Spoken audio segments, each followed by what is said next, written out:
So I'm showing 7 o'clock, but for those that are here with us, we're going to wait a few minutes. We're missing council member Mr. McGuire at the moment, so we're going to wait a few more minutes to see if he logs in. Otherwise, we'll get started here shortly. So thank you for your patience.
Brian, are you all ready to go?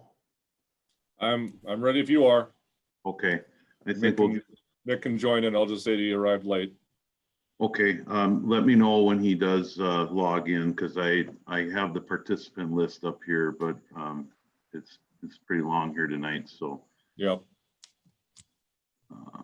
okay, now I just did something that I gotta try and get back here. So there we go. All right, welcome to the Monday, June 15th regular council meeting. We will. And I welcome all of the additional participants here tonight. Thanks for taking the time out of your evening to join us. We will call the meeting to order at 7:04 and let the roll call show that all council is present, except Mr. McGuire will be arriving late. We'll move along into the public comments section, but before I go through that, I will kind of go through a little bit of how these meetings work for those that have not joined us in the past. Brian is the meeting host. So usually how this works is he has everyone on mute. And if you have a question or a comment, when you go down into onto your screen, when you go down into participants, you can click on the participants, and then in the lower right-hand corner, there's a raise hand. And then he will see that, and when he sees that, he'll call your name and turn your mic on, and then you can make your comment. For the most part, during the discussions, we will limit any public comment or any comment until after council has made discussion. And when I ask if there's any additional comment, if you do have some, go to that corner and to that area and raise your hand. You can also do it in, my screen has a reactions button. You can do it in there as well. So with that, we'll move along to public comments. This is an opportunity for members of the public to address the city council on issues that are not on the agenda. The council will listen to concerns, but will not take action on the issue at this meeting. Council may request staff to look into the matter and report back or schedule it for a future meeting. Do we have any public comment this evening?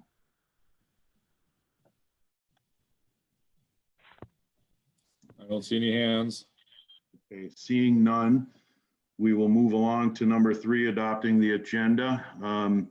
I will first ask Brian if there's any additions or deletions to the agenda. I do have an addition to it. Brian, do you have any? Nope, I don't have any additions to the agenda at this time. Okay, I would like to add to 7.5. I would like to add the Montgomery Chamber of Commerce. They have some questions and comments about the car roll-in, upcoming car roll-in. So I will add 7.5 to the chamber, and we will have them address their issues or questions. I'm trying to look if this is a rather long agenda prior. Maybe we could consider moving 7.4 and 7.5 right up to the beginning of under administration, so that some of the participants don't have to stick through some of the other stuff. So I will probably do that. So I'll entertain a motion to adopt the agenda. I'll make a motion to adopt general. Second. We have Mr. Forcell as a first, Mr. Kubish as a second. All those in favor signify by the roll. Brian, will you call the roll? Yes. Dennis, Yes. Bob, Yes. Butch, Yes. Tom. Yes. Motion carries. We do not have any public hearings this evening, so we will move along to the consent agenda. There's only 3 items on there. I'll read those off real quick. 5.1 is approval of minutes. 5.2, approval of claims in the amount of $147,268.17 and prepaid claims in the amount of $32,855.53 for a total of $180,123.70. 5.3, approve resolution 36-2020 liquor licenses for 2020-2021. Any additional comments before we go for a motion on approval of the consent agenda? I'm gonna have Patty clarify this, but I believe that the happy hour had requested a 2 a.m. closure time rather than the 1 a.m. closure. So I think that would be the only change that we have. Brian, that's on the resolution. Oh, I see it down there. I added it on there. Mhm. Okay, yep, so that'll be a change. Usually everybody closes at 1, but the happy Right. hour has. Okay, do I have a motion to approve the consent agenda? Tom, I got Butch has a question. Okay, Sorry, I muted myself somehow. Go ahead, Butch. On the liquor licenses, do we do the prorating prior to these liquor licenses, or does this license reflect the prorate? So this license reflects the full liquor license. The council made the decision to prorate or basically credit the liquor establishment's licenses for the 2019-2020. And then the decision was to hold off on doing any kind of prorating for the 2020-2021 license in case there might be some further restrictions or things like that that may happen throughout the first part of this license year. Okay, thanks. Yep. okay. Do we have a motion to approve the consent agenda? Make a motion to approve the consent agenda. Second, We have Mr. Lombrick as a first, Mr. Forcell as a second. Any further discussion? Hearing none. All those in favor signify by the roll. Mr. Heck, Butch, Yes. Bob, yes. Dennis, Yes, Tom. yes. Motion carries. We'll move on to reports and presentations. 6.1, Police Department Report. Chief Hintz. Good evening, Mayor, Council. You have the synopsis for May in front of you, so I won't go over that at all. But we did have 195 calls, patrolled, just shy of 5,000 miles in the month of May. Some other things going on at the police department. I did apply for the federal grant, Bulletproof Vest reimbursement. That was completed and submitted.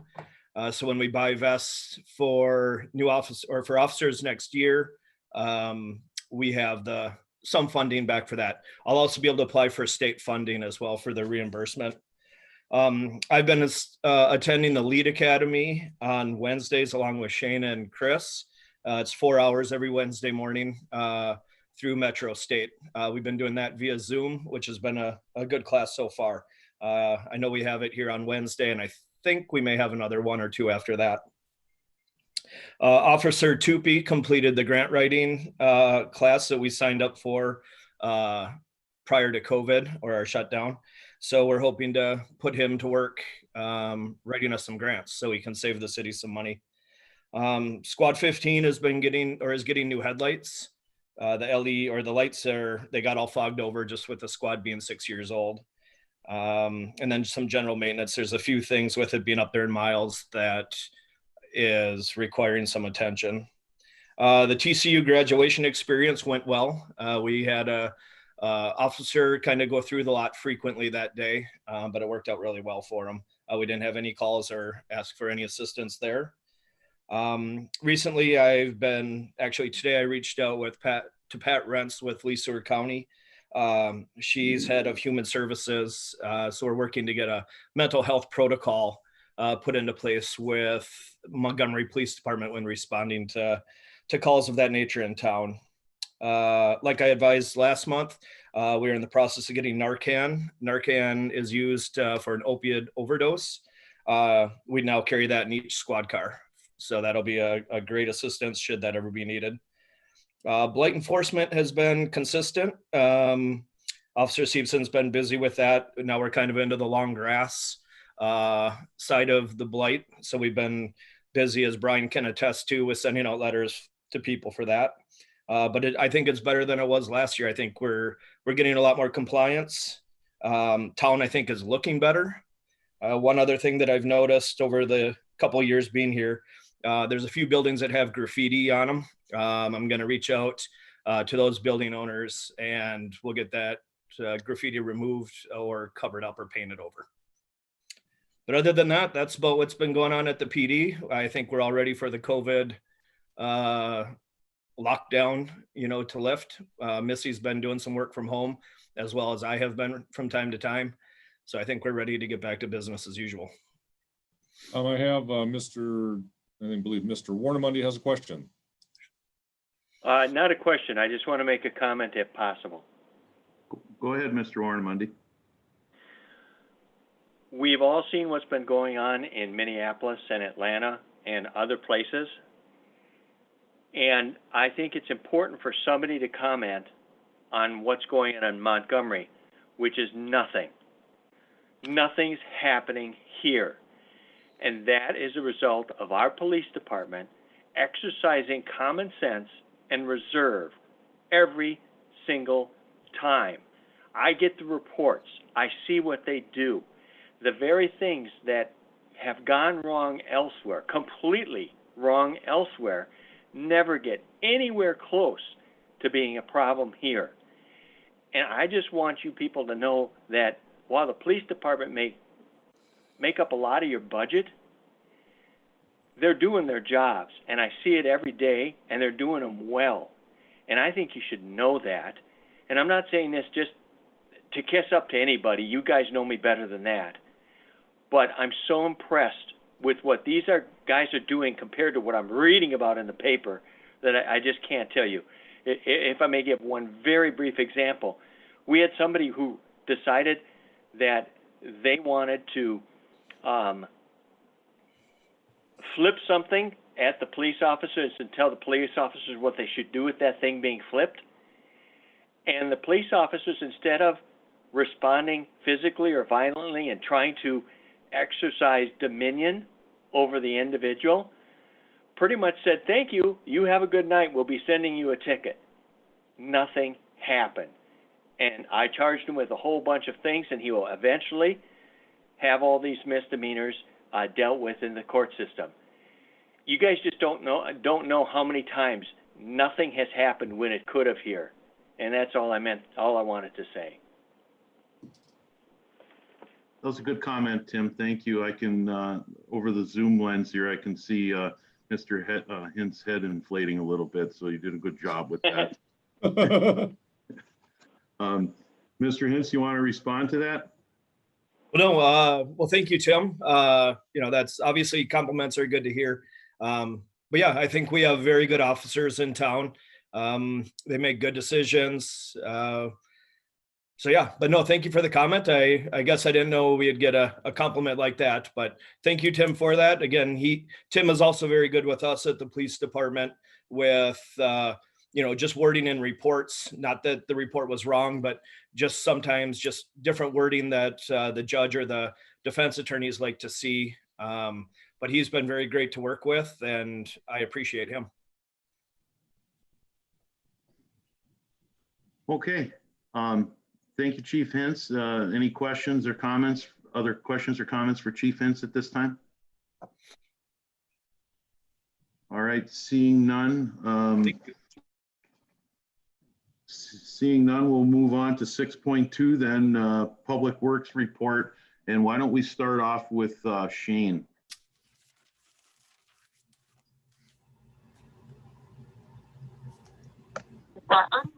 There we go. One sec. You're good, Shane. Okay, I'm good. Yep. Big things, I located everything they need located in the Circle Drive area. And we're getting ready for the street project for 2020 over there in Welco and Countryside. All the street valves work, which is awesome. Also, we did have to suck out the main lift about a week ago. We had a lot of grease. We've never had grease in there in all the years I've been here. I think it's just because there's so many people at home, and What location is that lift station at? it's the main lift. Give me an approximate location. 13 and 142. 13-142. Okay, just Mr. north. Mayor, I believe that Councilmember McGuire has joined us.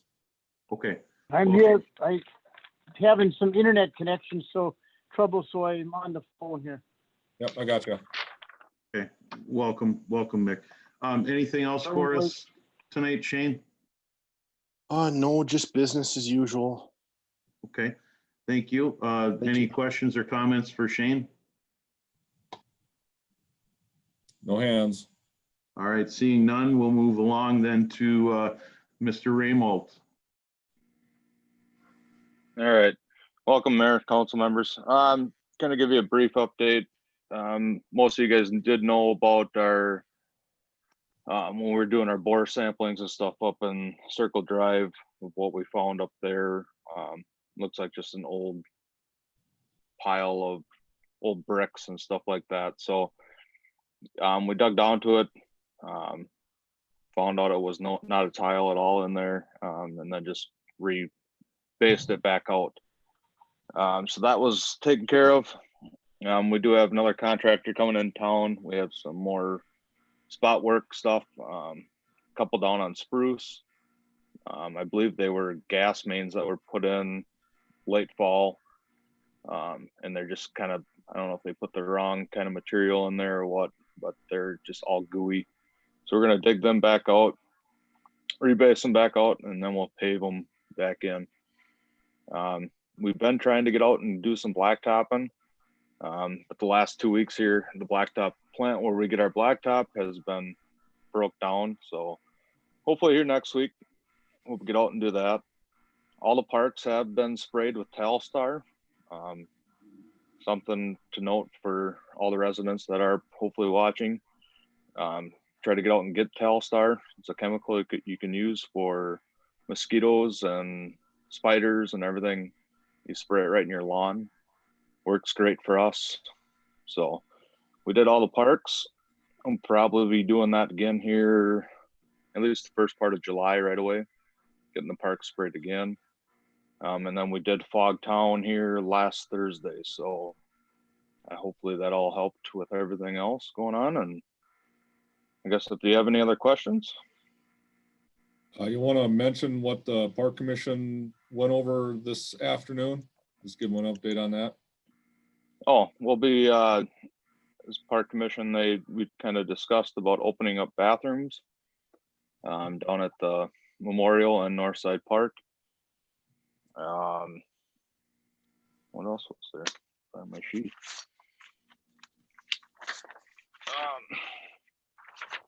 We're gonna be hopefully painting the bathrooms, restrooms down there. We did not get our recreation grant. And as of now, I believe we discussed that we're not going to do music in the park this year, just because of the COVID stuff and going on with that. Kind of give you guys an update too. Northridge Recreation Area, that has all been planted with that cover crop, we call it. I would say hopefully in the next couple weeks, if not mid-July, they'll come in and spray that. And then we got our burning permit through the city. We'll do a controlled burn out there, they will. And then we'll slit seed all our grass seed in on that one. So anything else I kind of forget there, Brian? No, I think you got it all. I'll make one note. The parks, I did view the Parks Board meeting this afternoon. I'm sure Dennis can follow up with any additional information since he's liaison there, but it was decided by the Parks Board that as the restrictions loosen, Parks Board gave Chris and Brian the authority to start just opening things up. For example, like the volleyball nets would be one example. If medium, I don't even know the correct word, Brian, the medium. Oh yeah, medium risk athletics, soccer, baseball, volleyball, those kinds of sports. So when those medium risk sports restrictions start loosening, those things won't have to go back to the Park Board before a decision is made. Once those restrictions are lifted, Chris and Brian will just be moving along with that, which I think is a good decision. It gets things opened up a little quicker. Yep. Any other questions or comments for Mr. Raymond this evening? No hands listed. Okay, thank you, Chris. Thank you. So then we'll move along into administration. Like I said, since we have a couple items that are rather lengthy ahead, so let's just move along to 7.4 first. To consider street closing for July 25th and 26th for bars. Brian, would you like to give an update on that? So we received a request from Cassie at the White Front, and they would like to do their regular street closing as they have in the past in conjunction with the Kolachki weekend. But as we all know, there isn't a Kolachki weekend, so this would be an event that would be sponsored and run by the various bars in town. They would be looking at closing Saturday and Sunday, the 25th and 26th of July. I believe that they would have they want a small local band that would be available And then they had questions about fences and that kind of thing for the event. I did, let's see if they have the map on here. Yeah, so here you can see the yellow, they'd go down to basically Oak, and then east and west on to 2nd Street, on Elm, and then down to Ash on 1st Street. So it's a rather large area that they are requesting to have fenced off. I did speak with Maureen Fronick from the community club, and I sent a letter to all council members that they had put together regarding their feelings about particularly using the moniker Kolachki Days. They'd prefer not to be associated with any kind of large gathering whatsoever with regard to any event that happens, because they've canceled Kolachki Days and they don't want to be affiliated with a large gathering.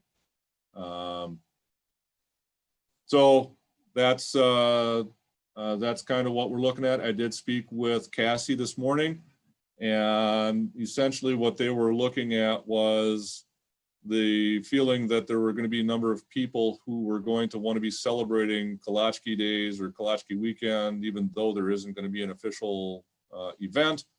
And they wanted to provide additional areas for people to gather. I explained that if you're going to be looking at it as outdoor seating, it needs to follow the state law, which requires it to be confined and contiguous to the restaurant or to the bar, to the area. It can't just be a big giant nebulous area that is sort of ill-defined because you don't know which bar it belongs to. And so I did explain that to Cassie. So there may be additional ideas that come out to provide additional space for the bars for that weekend. So I know Cassie wanted to be on the call, but I don't believe that she made it to the call. So I did talk. That's all I can provide from my understanding of the situation. So I did talk to her this afternoon on my way home from work. She messaged me to give her a call, so I called her on my drive home. And we did talk a little bit. And I did bring up some of the same details that Mr. Heck had brought up, that, you know, at the current moment, we are confined for up to 250 people. With fencing off the entire area, I see kind of a multiple array of concerns that council will need to, that we will need to address. One would be the group would have to come up with some sort of COVID plan that would meet the guidelines. Now, being that it's ever changing, who knows what it's going to be in July, so it's kind of undetermined at this point. But currently, the way I would interpret it, the maximum amount of allowable people would be 250. Cassie did acknowledge that. She thought, she said Brian had mentioned that to her in conversation today as well. And so she had thought up the idea that would it be possible for each bar to space off their own space. So it kind of essentially, it would almost be like 7, I wouldn't call them events, but it'd be 7 larger gathering spaces for each establishment. With doing something like that, I think it might be a little more, I'd be a little more flexible with doing something like this than shutting the entire street down, because at that point, if we allow that, we kind of can figure that it would be over 250 people. Is the city really taking any liability in on this? And as Brian stated, whose insurance is going to cover the entire area?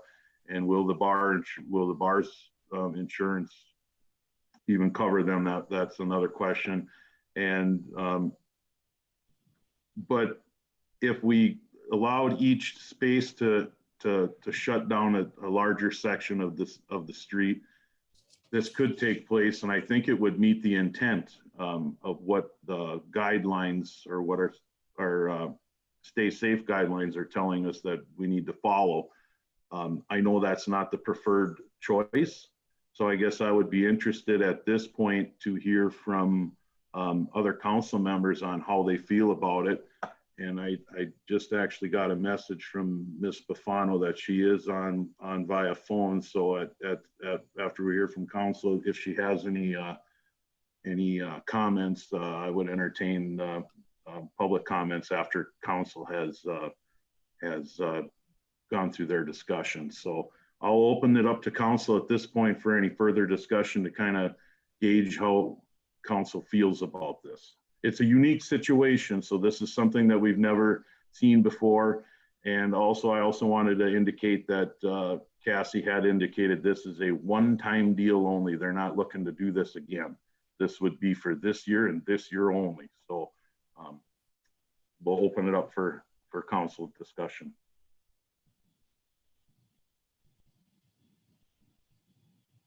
Mick?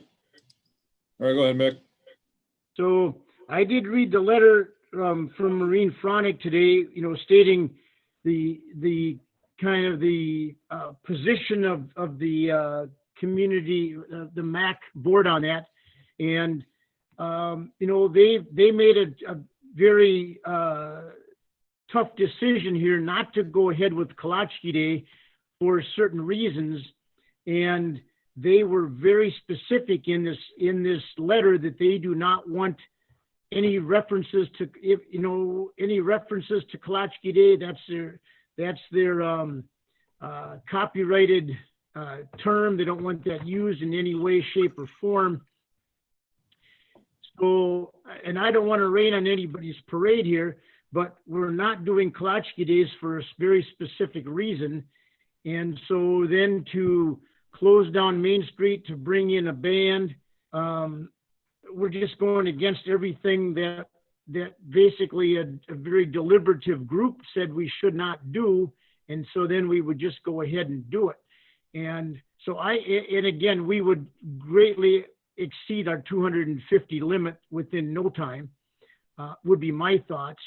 So I guess I'm going to think, since we aren't having an official celebration, we should let the bars do what they want to do. We've given everybody ample space. Both some of the bars have backspace. They all have access to some road space, sidewalk spaces. And I think we should keep it as that because this thing isn't over with, and there's reasons that all these events have been canceled. And I think to open it up, again, I feel bad for everybody, but you read the papers every day, and there's new outbreaks, and states that have opened up are now wondering if they made the right decisions. And so I think we should just kind of take care of it business as usual. We've got spaces reserved for businesses, and I guess that's my thought. Tom, Butch has comment. Go ahead, Mr. Kubish. I can see where Tom's concerns about the 250 would be a concern, and same with Mick. But if they could do something where it's a more of an individual to the bar and make sure they get their insurance and a COVID plan together, I really don't see much issue with it.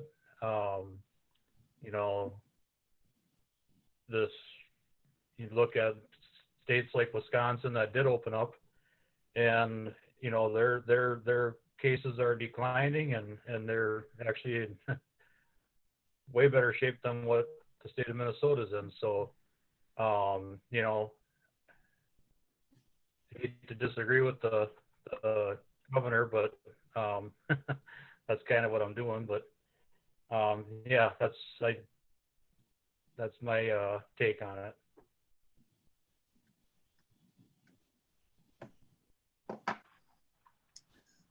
Dennis?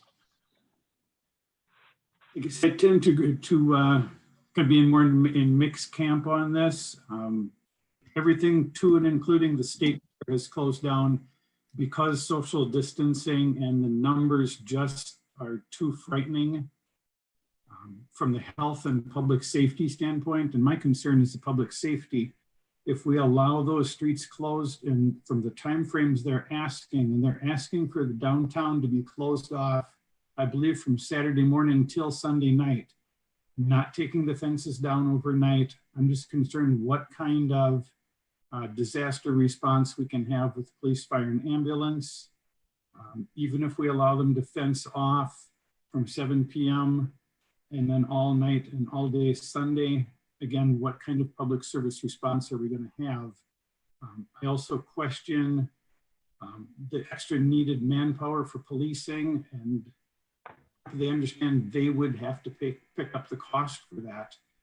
The city isn't going to pick up the cost to have an extra officer or two on duty through that whole time span. And I would also question who's going to be the one making sure the social distancing takes place. Even if we allow additional stretching of the current expanded spaces, I just don't know that they're going to be able to handle the social distancing with outdoor seating adequately to meet the governor's orders for today. Now, the orders could very well be different by then, but our decision today, I think, has to be based on the law of the day, not what might be a month or two from now. If things change a month or two from now, we can certainly meet and review what the new orders would be. But as sworn officials in the state of Minnesota, we are bound by the governor's rules and the laws that exist today, not what might exist tomorrow, next year, or 10 years from now. Mick, not Mick, but Bob, you got your hand up? You'd have to unmute yourself. I'm not letting me do it. Yeah, I do. I agree with Butch, and I also agree with Mick. What we need to do is, well, what I feel we need to do is if they want to do something, I feel that the weekend that they're proposing, I think we should allow additional seating as long as people keep in their social distancing and stuff like that. But I also see Dennis's take on being able to, how do we guarantee it, the additional policing, stuff like that. We shouldn't have to pick up the bill for this. Maybe the bars could pick it up, because we all know how Kalachki Days is and stuff like that. So this is going to be a group gathering, and even though we put restrictions on it, how do we look at trying to control it? That's what I'm looking at. Tom, you're up. Hey, just have a couple comments based on some of the comments that I did receive. So I will go back to kind of the conversation that I had with Cassie.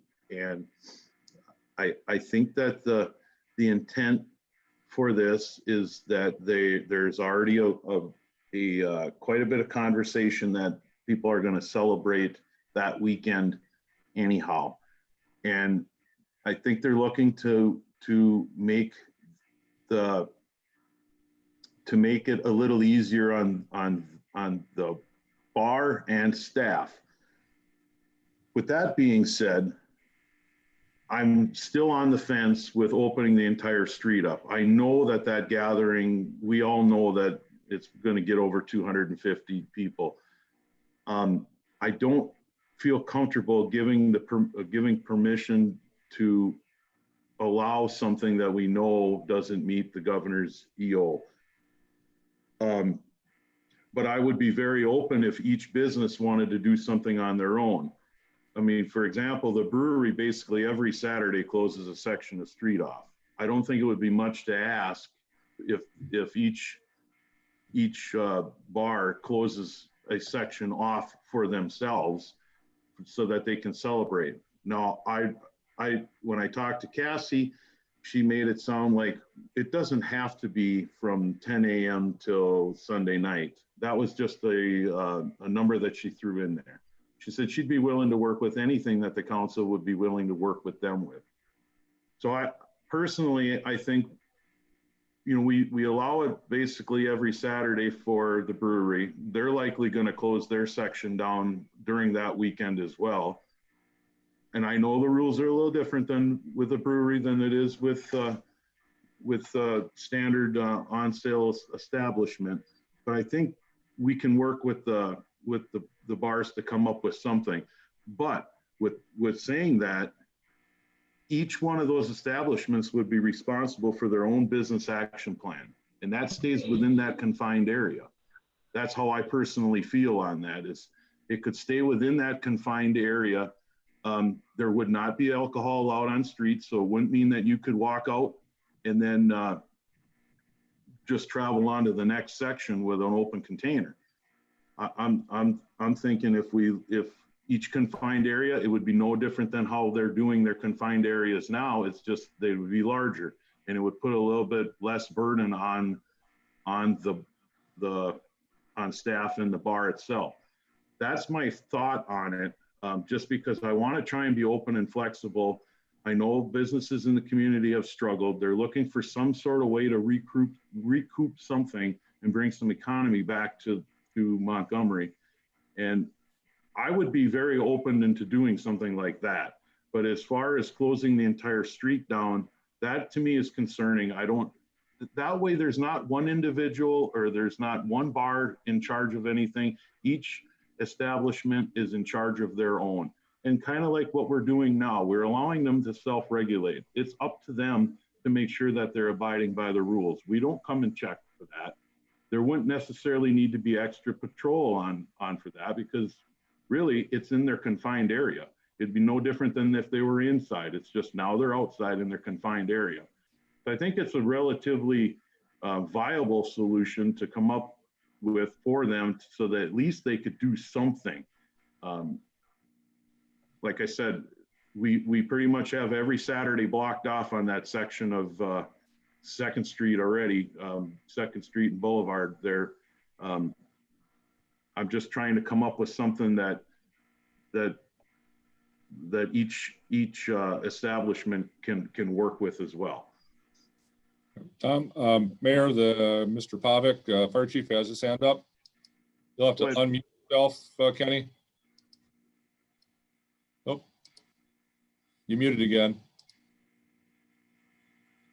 How about now? You're good. All right. Just kind of add to what Tom just said of kind of public safety end. My thought, I guess, going with what you were commenting of each individual spaces. From public safety, I guess I'd rather see barricades on the ends of the way Cassie has a plan to limit traffic through that area.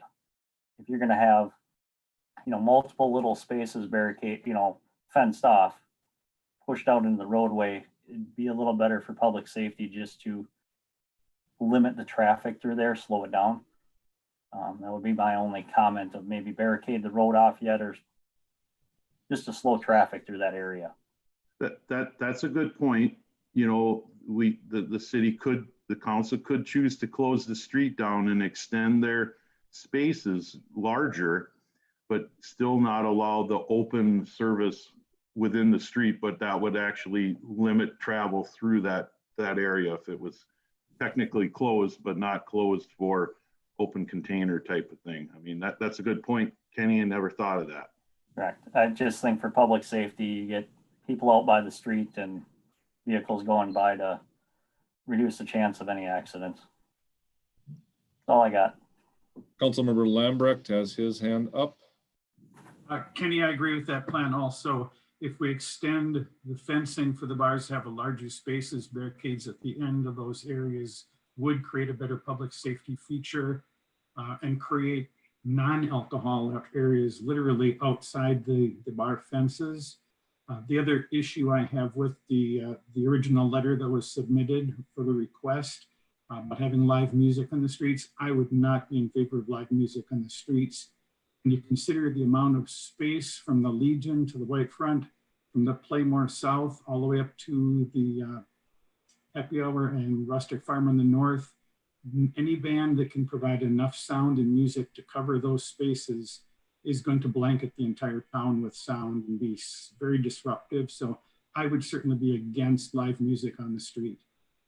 Even the bars putting speakers out, having DJs inside, blaring music outside is pretty out of the norm for this kind of an event. So I would be in favor of extending the bar spaces, containing the alcohol within the extended bar spaces, no alcohol outside the fences, and no live music or DJs on the streets. Tom? That's I'm glad that you brought that up, Councilmember Lombrick. That was something that I did discuss with Cassie this afternoon, that one of the things that I thought that might happen would be if council chose to allow extended spaces, there's a possibility that you could have 3, 4, 5 bands going at once. Where do you place it? If you're sectioning off each section individually, where is it placed so that everyone can enjoy it? And are you really and who's going to pay for it and things like that? So I wouldn't necessarily be opposed to some speakers. There are some bars in town that already have them. They don't have them loud. I wouldn't be opposed for those areas that continue using those speakers the way that they do. They're generally not very disruptive, but at least to provide some sort of entertainment out there. That's my 2 cents on that. Hey, Bob, go ahead. And unmute yourself, though. The question I have is, okay, now when it comes to underage drinking, carding, stuff like that, I'm assuming that the bars will be completely responsible for all that, or like wristbands or however they want to get together and do it. Is that that way we don't have to add additional police personnel or anything? Well, let me summarize a little bit what I'm hearing, and you can that may answer its question. So what I'm hearing from council at this point would be to essentially, for safety purposes, block off the streets, sort of as indicated in the map that was submitted. But then each bar would have their outdoor seating area extended basically from curb to curb, that is in an area contiguous to their establishment.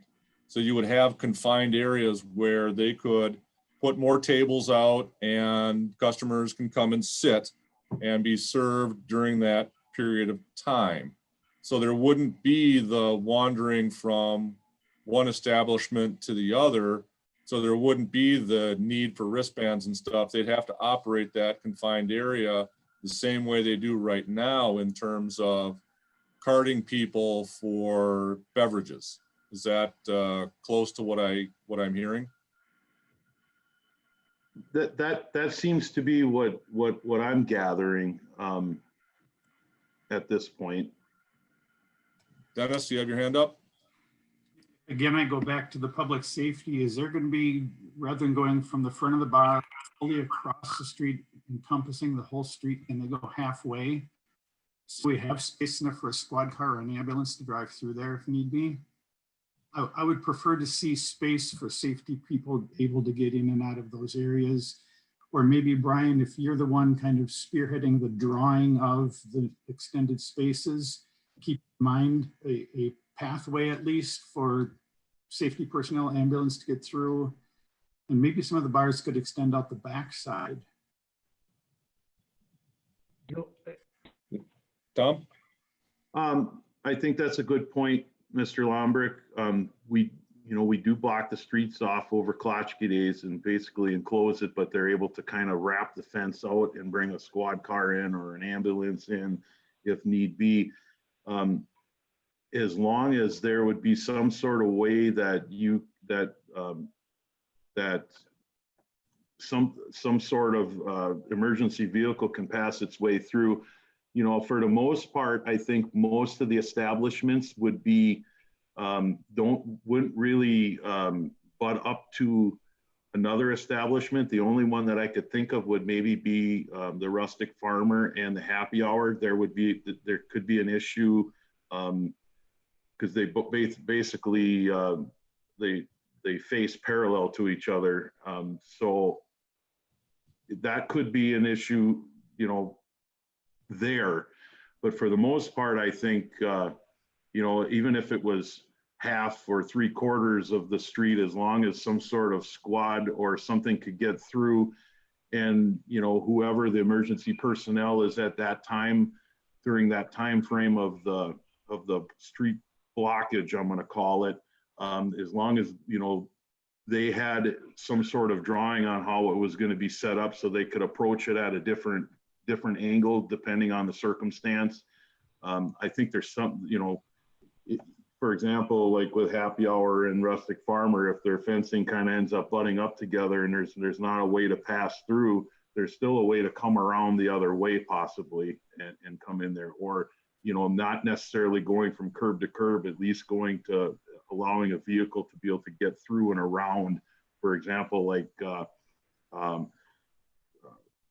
Claymore or Monty Bar, you know, 3/4 of the street, at least a vehicle could get around.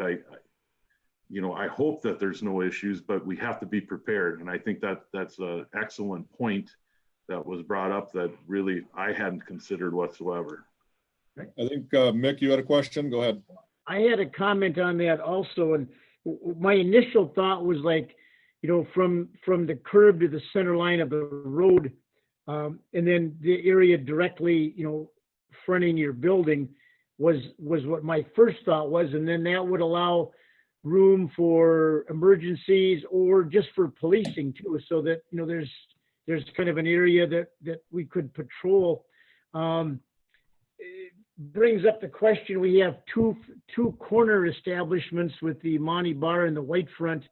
And, you know, if we go curb to curb, does that give them all of, like, just thinking out loud here, that would be Elm Street curb and also First Street, the curbs. You know, with the Monty, and if they take up that same space, then that basically would not allow any traffic flow through that intersection. Good point. Again, I think if I personally feel that the establishments are looking for something, and I think right now, especially with the conversation that I had with Cassie, she's willing to work with whatever we're willing to provide for them. So I don't think it's asking too much for to provide some sort of pathway through for public emergency vehicles, and I wouldn't expect much resistance whatsoever from that. There are some establishments that do have rear and could possibly have front. So, you know, there's some of the, you know, let's just take Happy Hour, for example. It kind of has some reduced area in front, but they do have quite a bit in the back. You know, so, but I think it's also important that the expanded space that we provide doesn't expand past the footprint of that building, just like we have now. I know that Happy Hour has probably made some agreements with the Dvorak tax, because part of it is in the parking lot over there. And if they can make an agreement with their neighbor, I suppose that's a possibility to extend that out a little bit farther. But I think this is just the logistics might be kind of difficult on it, but as long as it seems like council here is all willing to work with the bars to provide something for them. So that's a positive. I'm glad to see that. I see both Butch and Dennis have their hand up, so I think Dennis had his first, so I'm gonna call Dennis. Dennis went up first. Two points. One, I would like to, at the end of this discussion or at some point, have Chief Hins give us his opinion from the policing side, if there's any issues that he can see arising, and if he thinks an extra officer may be needed during those time periods. And also in the policing side, are we to be, the police department, be watching for the social distancing, or is that solely on the bar owners? And if they aren't social distancing, what steps need to be taken? As far as the bars extending into a neighbor's property, I think the licensing, the way we created it at the special meeting recently was contiguous to the footprint and no wider than the building. So they could extend forward and backward, but not sideways. And lastly, I think that Brian did an awesome job coming up with the drawings and sketches for the extended space in our emergency meeting a few weeks ago.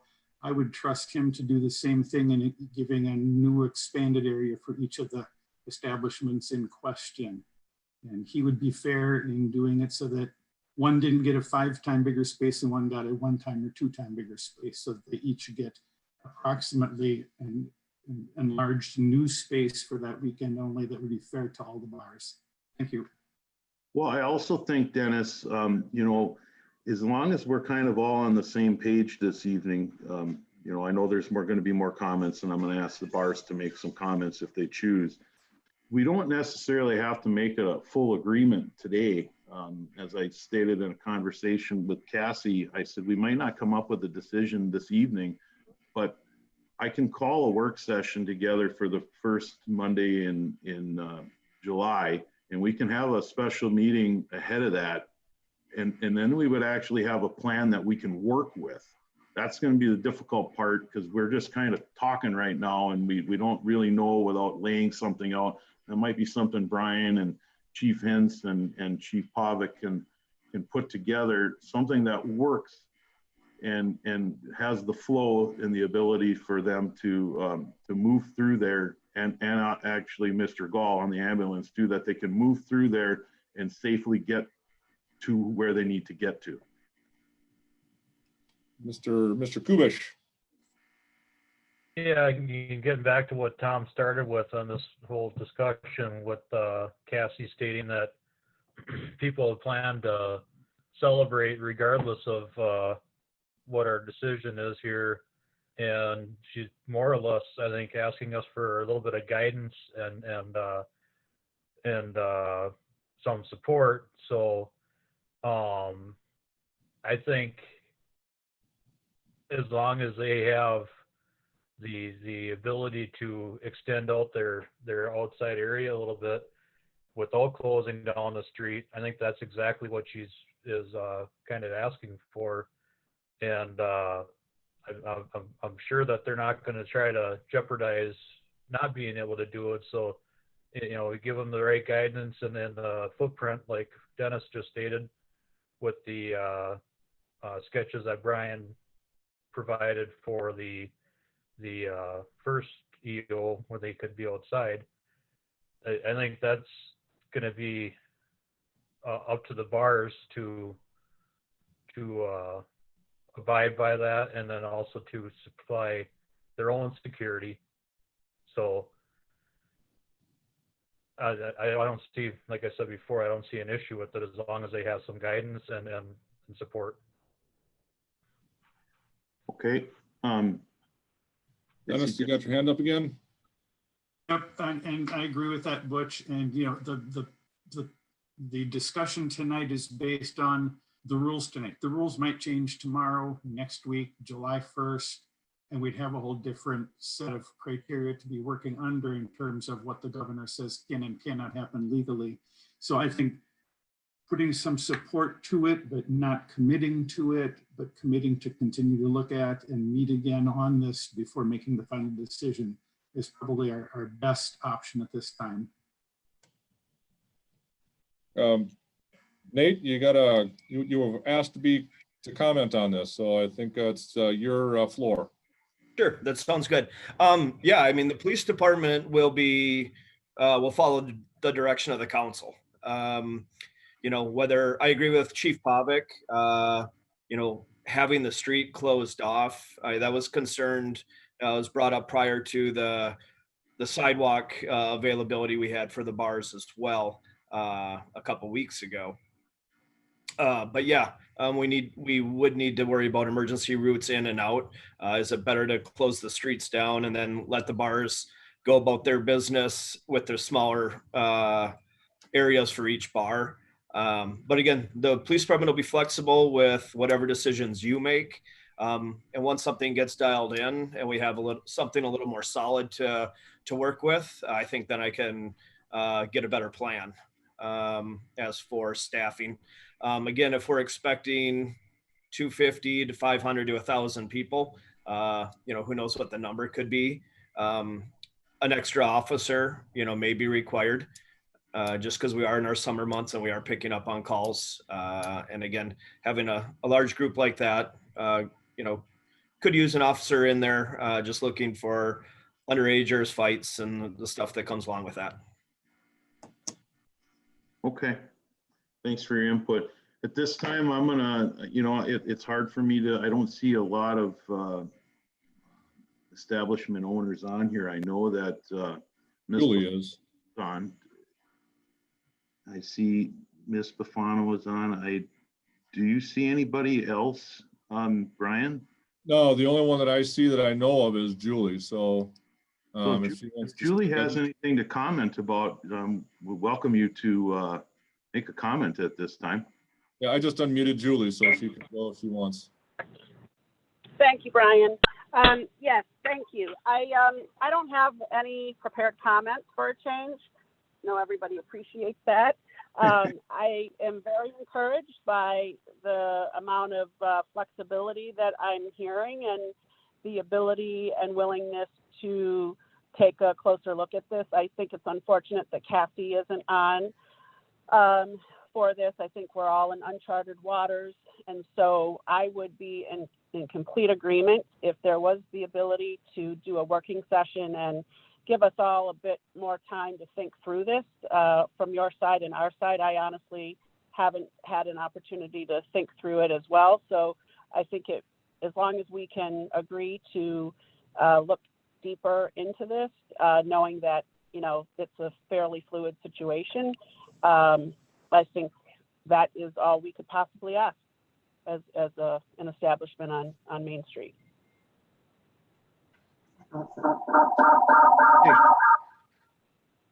Great comment. Thank you. Well, should we, does council, would consensus of council be that, yes, we will put together some sort of plan for them, but we would like to see Brian work with ambulance, police, and fire to come up with a safe emergency route through something that works, and we can bring this back at, you know, we could bring this back at a work session. It would be the first Monday in July. That would give approximately 3.5 weeks, 3 weeks roughly, for establishments to get ready. Or we could even, I mean, we could even call a work session earlier than that. I mean, even let's say the 29th even, and just put something together real quick. And, you know, I wouldn't say put something together real quick. If Brian and the emergency services had something put together by then, we could meet and just discuss this real quick, or we could wait until July 6th. But I think the establishments would probably like to know a direction if we're gonna allow this, and I'm hearing that yes, we probably would. So would anyone, is anyone opposed to this? That's probably an easier question to ask at this point. Mick's got his hand up. You know, Tom, no, I'm not opposed at all. I think we're on the right course here. Just another question, and it can be part of this. If we have several hundred people downtown, we're gonna have some people want to put some food trucks downtown, and how would those food trucks be managed and located? And maybe that's part of what we can discuss at our work at a work session is how would we do that, manage food trucks in the downtown area? Okay, yep, that's a good point. I don't know how that would go. I would think most of the establishments that are carrying food would probably prefer to sell their own food. I know there's a couple establishments that do not sell food that have worked with food trucks before. I wouldn't be opposed of that. I know, for example, the Rustic Farmer has proposed use of a food truck before and using it in behind their establishment. I think it certainly warrants a conversation. We can kind of let the establishment owners kind of mull this over a little bit and think about it, and we can kind of all think about it, and we can get together on a work session and finalize the details that Brian puts together, which I'm sure he's very appreciative. We just threw this on his plate, but that's why we pay you the big dollars, right? Yeah. Another vacation after this. Okay. Butch has his hand up. Sure. Brian, you probably know more about this than any of us. Isn't a food truck their own entity and they have to provide their own permits to operate anywhere? Yeah, we don't license food trucks. We don't regulate the food trucks. They are licensed, as my understanding. They're a food vending operation, so they would be by the Department of Health. I have been asked by a few people why we don't license food trucks. I don't want to get into that paperwork. They're really not that much of a problem. I think the only thing that I can think of in this case is if we're restricting the street already, then depending upon how big these food trucks are, you run into additional potential blockage on the street. So that would have to be obviously coordinated in some way, shape, or form of where they could actually be parked and sitting. And we do have a city parking lot. Maybe if there's food trucks, they could park in the city parking lot. And then people can get their stuff and go to whatever outdoor area they want. I guess that might be a thought. So Bob, you got your hand up and you got to unmute yourself. There you go. Yep. What about if like the Knights of Columbus would want to sell their steak sandwiches or the Boy Scouts or stuff like that? Would we give them preference to the food trucks, or give them first dibs on stuff like basically like down at the park?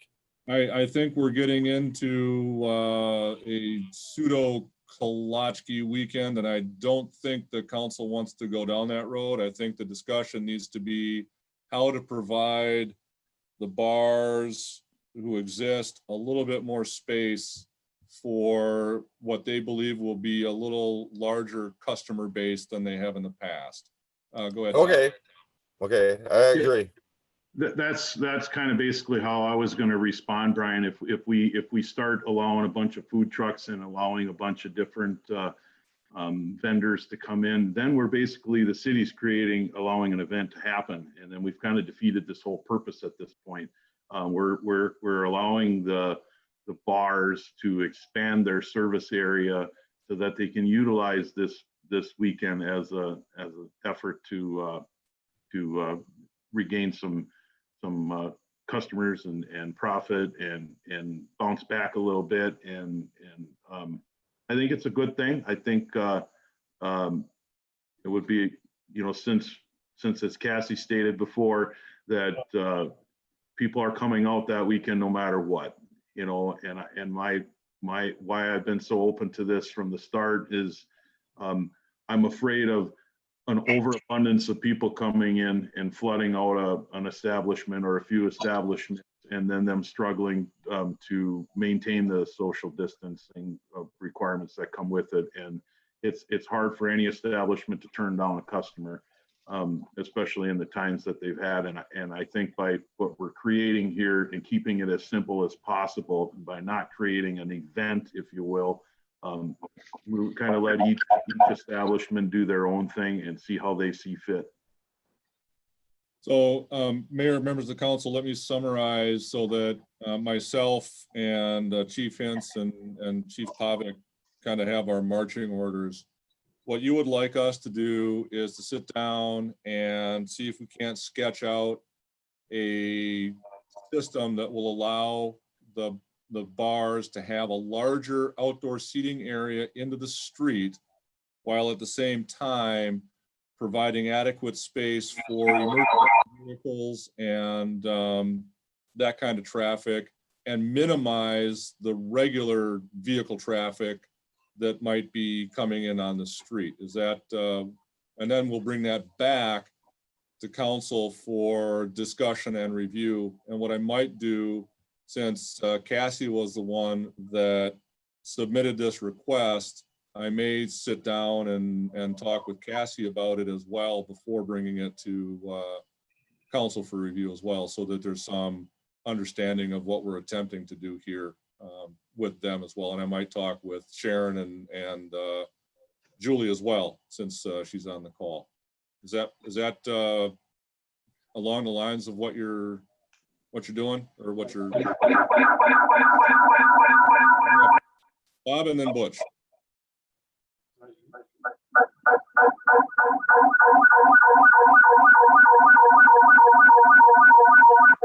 Mike is going off. Okay.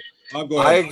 I agree, and let's get this done as soon as we can. So if we can do it on the 29th, let's get it done. Okay. Butch? Yeah, so I was gonna say sooner the better, and I agree with what you laid out there.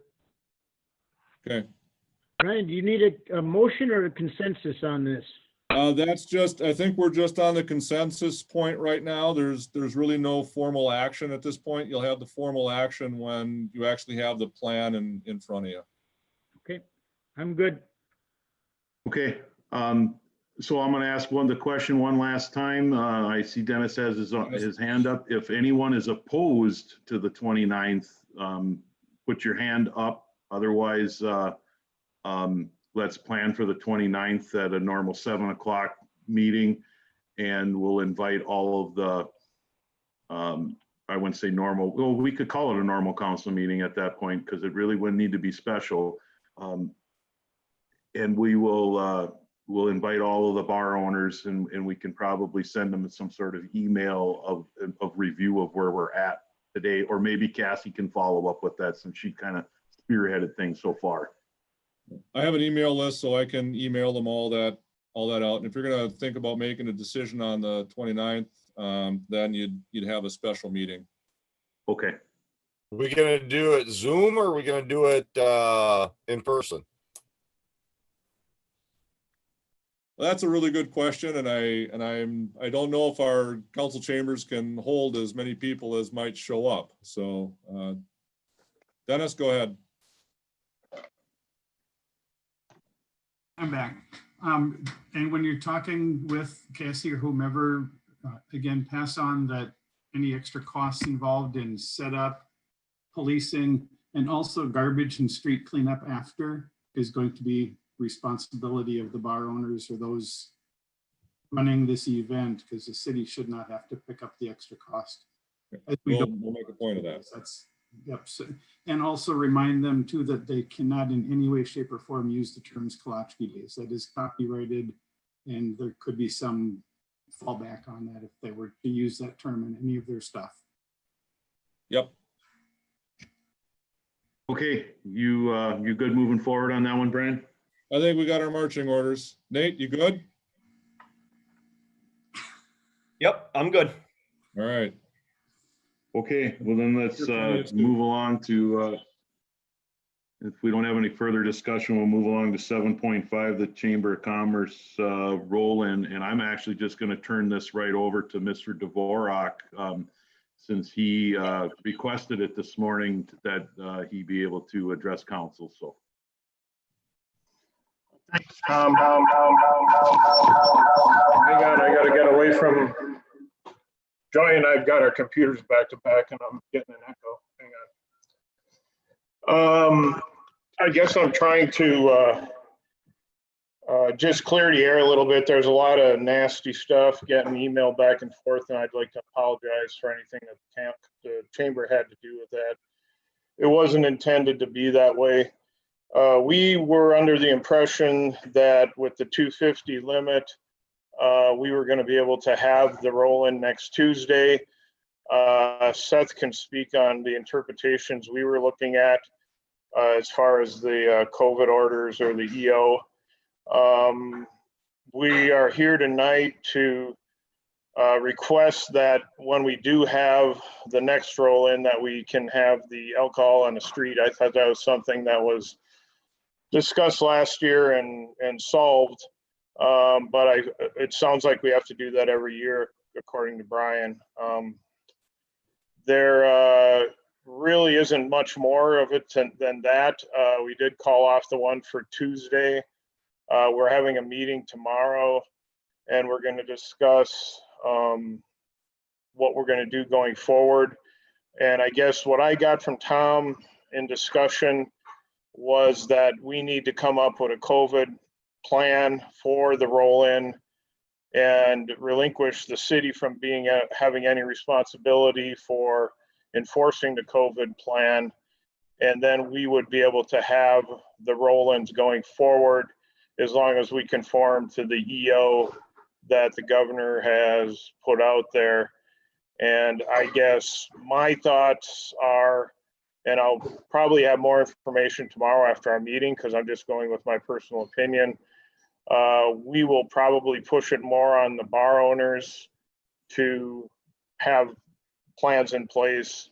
And we basically just park the cars, and we've never had any big groups gathering, and we don't have any areas where the cars have to be in. It's basically come to Montgomery, show off your car, and sit on Main Street and have a good time.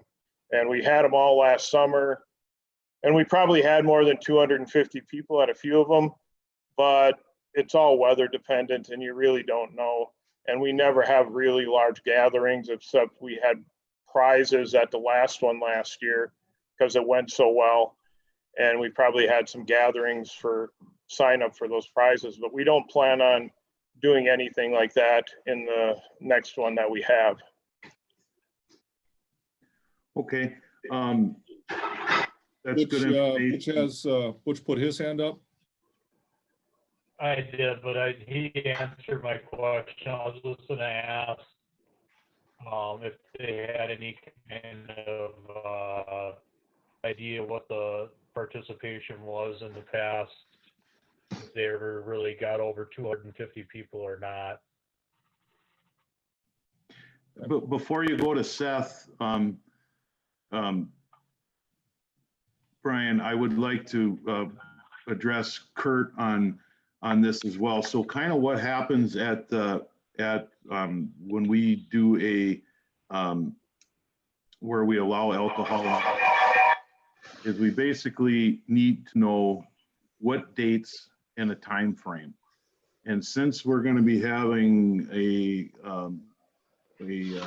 special meeting, you know, instead of coming up tonight and saying and voting on something, which I don't think would really be appropriate by state statute, since we didn't post it 3 days prior, I think it would be appropriate to have you fill out the correct application with the dates assigned to it. And we could do that.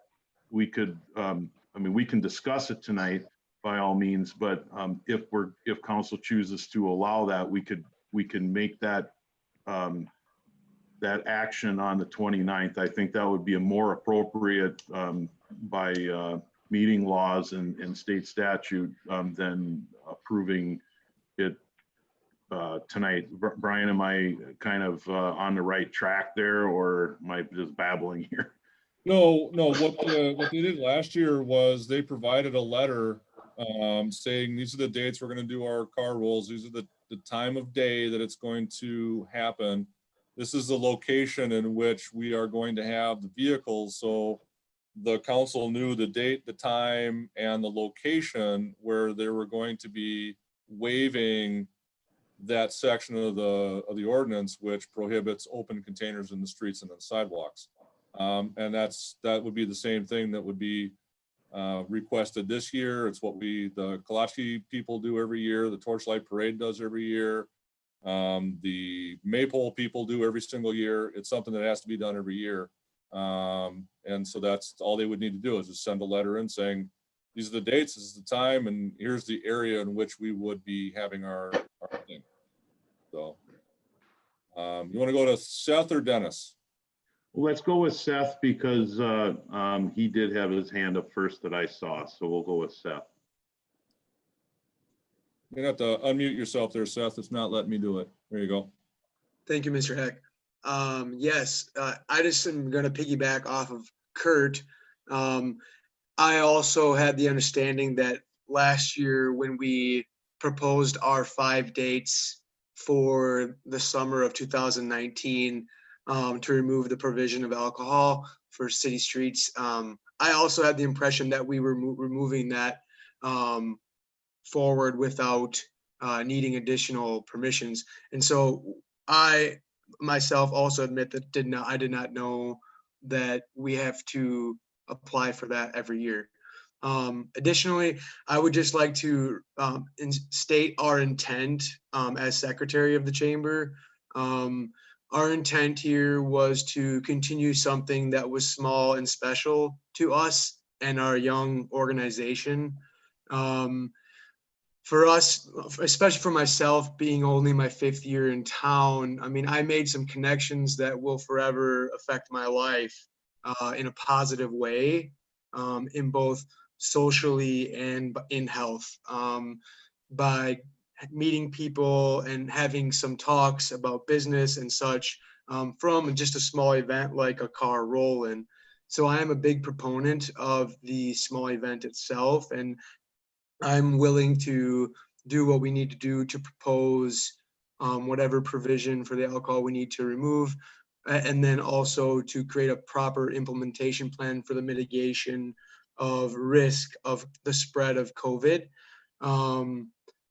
So our intent was to do something positive and safe, and we were caught off guard when first phase 3 was announced to us a week before last Thursday. So a week before June 10th. And then when we created our email thread with the city, the original response was that we were only allowed to have 25 people.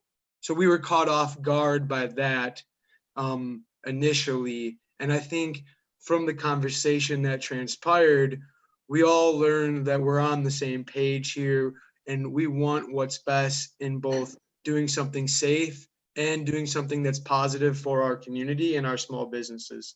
And the car rolling community, according to Jim Melodic, who is in that community and does our communications for us, they completely accept the need for social distancing and face masks. Thank you, guys. All right, Dennis, you're up. I attended all but one of the car roll-ins last year and completely enjoyed them. So I fully support the chamber and their car rolling mentality and the mode in which they handle it. It is a very nice small town feel. Brian, the only concern I have, last year it seems there was some concern with the garbage collection or waste management dumpsters or something. Can you refresh my memory on how those dumpsters or additional garbage receptacles were put out or picked up after the fact? Yeah, I can, I'll start, but Kurt has his hand up, and I know that we worked with Waste Management and us worked with Kurt and the chamber on this. I believe that essentially Kurt has them behind his thing, and then the chamber puts them out, and then they bring them back, and Waste Management collects, and then off they go. But Kurt, go ahead and expound on that. Yeah, it's very, Dennis, it's very similar to what Brian's saying. Yeah, Chuck Rinda gives us 6 dumpsters. I take a trailer and put them in. The first roll-in we had, we did not have this. And that was 2 years ago, was in 2018. And we did have a garbage problem where, like in front of the pizzeria and in front of the bakery, there was a lot of stuff. And I took garbage bags and got it all together and put it in my dumpster and put it in the city's dumpsters that are down on Main Street.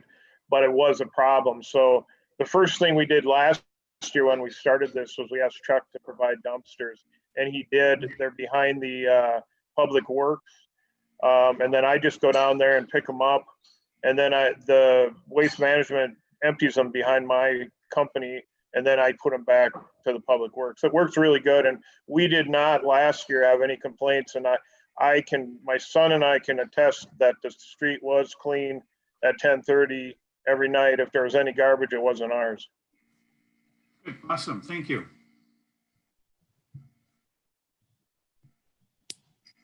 Okay, I think, you know, part of this was miscommunication on my end as much as it was misinterpretation.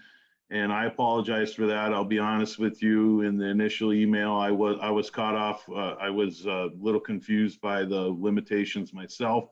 I haven't really focused on event type of restrictions, just because most of the events around had kind of have chosen not to happen, or they've just kind of they're being delayed at another time. So I do apologize to the chamber for that. You know, we've been, Brian and myself have been mainly focusing on the establishments and the bars and reopenings of businesses that have been closed down, and youth sports. So I will take personal responsibility in not being well versed in that. So, and it was a very short timing, and I think, is speaking at least for myself, I was kind of caught off guard a little bit when I got the initial email. It was very short term, you know, I think 4 or 5 days ahead of time. And so it was kind of confusing trying to get everything put together. So I think if the chamber is willing to work with the city and put together some sort of plan that they can present at the meeting on the 29th, I personally don't see any reason why we can't make this happen for the chamber. I, along with Dennis, and I'm sure everyone else on council, is very supportive of what the chamber does. If it weren't for our local businesses within the community, we wouldn't have a community, and it's just that simple. So we're very appreciative to be partnering with you on this. So we can work together and we can come up with something to make these events move forward. So I guess I'm going to leave that with Kurt and Seth, that you have a couple of weeks to get together a plan, and you'll want to contact Brian with the application process with your dates. And we can, unless there's anything else that completely I'm missing or failing to bring up, I think it should be rather simple of a discussion moving forward. And hopefully by the next roll-in, maybe some of the restrictions will be lifted, and this won't be near as big as big a concern as it has been over the last couple of days. So, you know, we'll get, just like anything, we'll get through it, and we are councils here and strong supporters of our businesses in our community, because you guys are the framework of our community. So I see Butch does have his hand up. Do you have something to comment? I'm just gonna put it on my personal request that you change the night to like a Thursday night, because I have to work till 7 o'clock on Thursday night. Okay, well, how about we do it at 7:05 like normal then? Do we have any more council discussion on this, or Brian, do you have what you need moving forward? How about Kurt and Seth? Do you have what you need moving forward? Yeah, Kurt, got your hand up? Go ahead, Kurt. Well, tell Butch he can help me collect the containers after he gets off work. He's more than welcome to roll the garbage. Yeah, do you have any kind of specific requests in this plan? I mean, obviously, I think they're going to change the EO again on the 19th of June. So we might wait to do the plan until after we see what the governor says then. But do you or Brian or anybody on the council, are you looking for something specific other than our attempt to contain it and to control the crowd? I think that's the biggest issue is, you know, it would be unfortunate if it blew into because the other cities are not doing their car rolls. So it would be very, you know, kind of unfortunate if, well, I suppose you could look at it both ways. If you had, you know, 200 cars show up and on a really nice day like it was today, and you get just a whole downtown full of people, that I think is the concern that we have, is how to keep that from happening. And I don't know, honestly, the best way to do that. And I also take some responsibility, obviously, that when I first communicated with Seth, I hadn't looked at the events stuff. I was, again, focused on the youth sports. I was focused on the bars and the businesses and the city hall itself, on how we were supposed to open and meetings and all that kind of stuff. And the event stuff just kind of slipped past me. And there's these executive orders are not crystal clear by any stretch of the imagination. So it'll give you social gatherings of 25 outside, but an event of up to 250. So there's some muddiness there that we have. Bob? What I would ask of Kurt is, you know, just like any other business, that what we've done so far is, you know, we don't require that you provide the plan to us. I mean, we don't do that with any of the businesses. I don't know if that's what we're asking for now. It's just a plan that needs to be in place. So that's basically saying that the chamber is going to do their best to ensure that whatever the maximum occupancy at the time, that the chamber is going to do their best to abide by that. I mean, I know there's instances where things just, I mean, just because someone came downtown doesn't mean they're necessarily coming to the event. I mean, I get that, and it's a very difficult process to put together, but I feel if the city just says go ahead and do it, if there ever would become any pushback by whomever, I feel uncomfortable having the city be liable as the person whose finger will be pointed at, saying, why did you allow this to happen?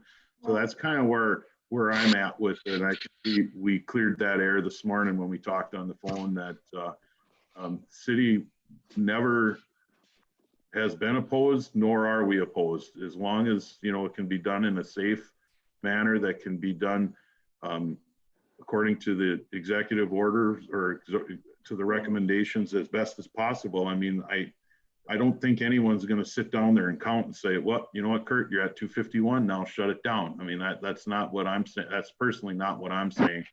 I'm just I'm trying to just do the best that we can, and that's all that anyone really asks. And you know, we're trying to work with everyone through this. Seth, go ahead.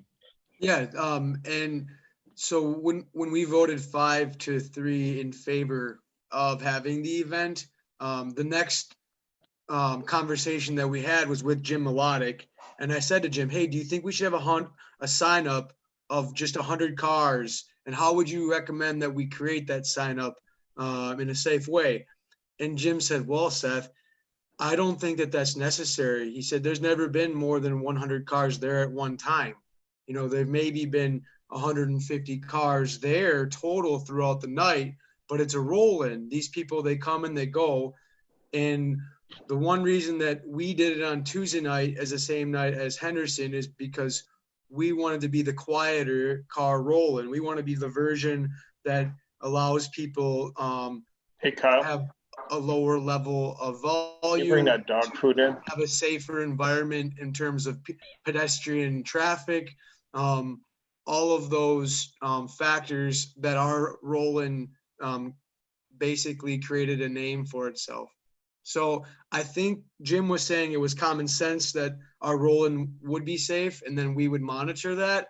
but I understand that we need to write that down in a plan for you guys so that so that we're all on the same page.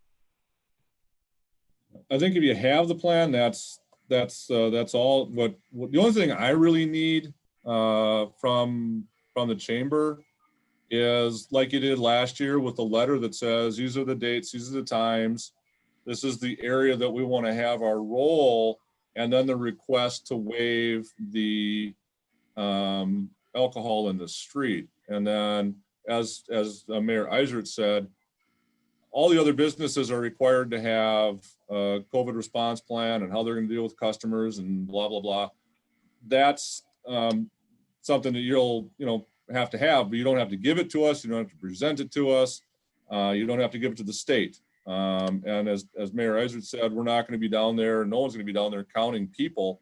It's just a concern that could it become a much larger situation? How are we going to deal with that? I don't anticipate it to, but if it does, how do we handle that? So. Bob, I did see your hand up earlier and then now I don't see it. Did you still have a question? I was just curious on, I do know some other towns that have been having roll-ins, stuff like that. How are they reacting to everything, or what are they doing? Has anybody looked at that stuff, or how they're dealing with the whole situation? I mean, just curious on that, if anybody's looked into that. Well, I'm not aware of any other community that's doing it currently. Waterville has had one scheduled for last Thursday, for next Thursday, but they canceled it today for basically their ability that they couldn't provide the safe plan. I do know other communities that are doing something similar, but they're car cruises. They are not parking. I'm not aware of any communities, at least around us, that have a car roll-in, but maybe I just haven't heard about them yet. And that's a good question though. So if you do know of some communities that are doing that, by all means, let me know, and Brian or I could reach out to the chamber in those communities and figure out what they're doing, and maybe help Seth and Kurt, forward that information onto them so that they can put their plan together a little easier. Seth has his hand up, so go ahead, Seth.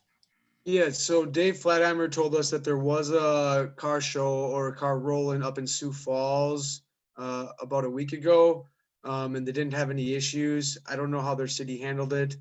And then Jim Melodic told me that the motorcycle community has taken it upon themselves to do their own things regardless of city decisions, and they decided to fill all the streets of Henderson last week, Thursday night, for the opening of the Roadhouse Bar. I have not heard of any issues. It was not associated with any chamber or any city group. I feel as though the safest way to do these things is to be organized and prepared. And so if we reach out to our resources and make sure that we have a plan in place, I feel like that alone is enough for us to accomplish this safely. Okay. All right. Well, I think unless we have any other questions or comments at this point, we're going to kind of we'll come back with this on the 29th, and as long as you have your information provided together, and we can come up with a safe decision. And like I said, I don't anticipate anything that would really hang up, and hopefully in that time frame in the next couple of weeks, some of the restrictions are loosened and it'll make things a lot easier, but I'm not going to hold my breath on that at the moment. So I don't see any hands up at this time. So with that, we will close out 7.5 and we'll move back to 7.1. This to accept feasibility report for 2021 street and utility improvement project and call for public hearing. And I apologize, Mr. Cavett, for making you sit through this entire time. You usually get the first run, so I figured I would make you wait this time. Okay, that's fine. I'm gonna do a sound check. Do I sound okay? Yes. Yep, and Chris, let me Okay. know when you want me to switch documents or scroll through documents, and I'll go to those.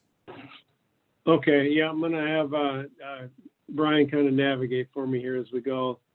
Yeah, I had a weird instance a little bit ago. I had a call come in that was unidentified and it kicked me right out of the audio, gone. So hopefully nothing like that happens here. So obviously we've prepared the feasibility study here for the 2021 street improvement project. This is obviously part of the public improvement process. One of the next steps that has to take place in the public improvement process. If you've had a chance to look at the report or at least review the executive summary, just note that we did hold a neighborhood meeting on I think it was the 21st of May. We did have 20 attendees, and it did get recorded, and it is posted on the city's website in the 2021 project page. So if anybody wants a lot more detail, that information is there, and we'll probably send some information out when we send out information about the public hearing. So if you want to scroll down a little bit, Brian, we'll kind of go to the schedule, which I believe is on probably page 33 of your document there. Just want to point out again where we're at. We point out that where the council actions need to take place.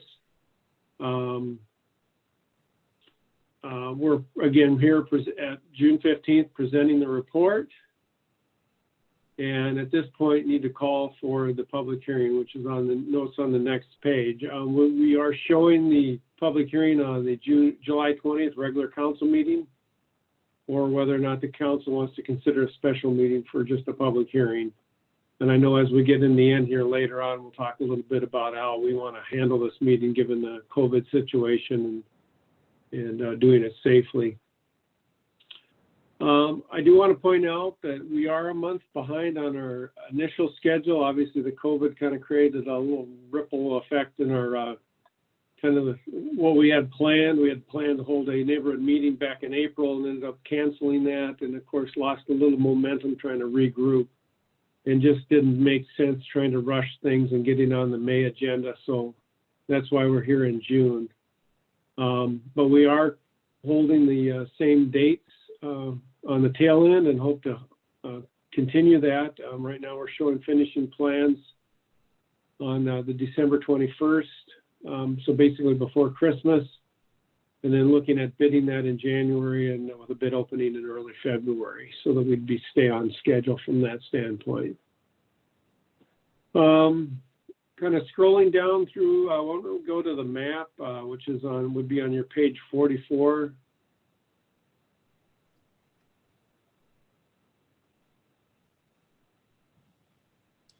Obviously, there's a lot of information there and probably hard to see, but this one shows kind of the whole project area. Obviously, we're talking about the Circle Drive as the predominant neighborhood area that we're looking at. But we are also including the reconstruction of about 2.5 blocks there of Hickory Street down on the south end. And then the area off to just east of that is Rogers Drive and the rest of Hickory that we're showing as a mill and overlay.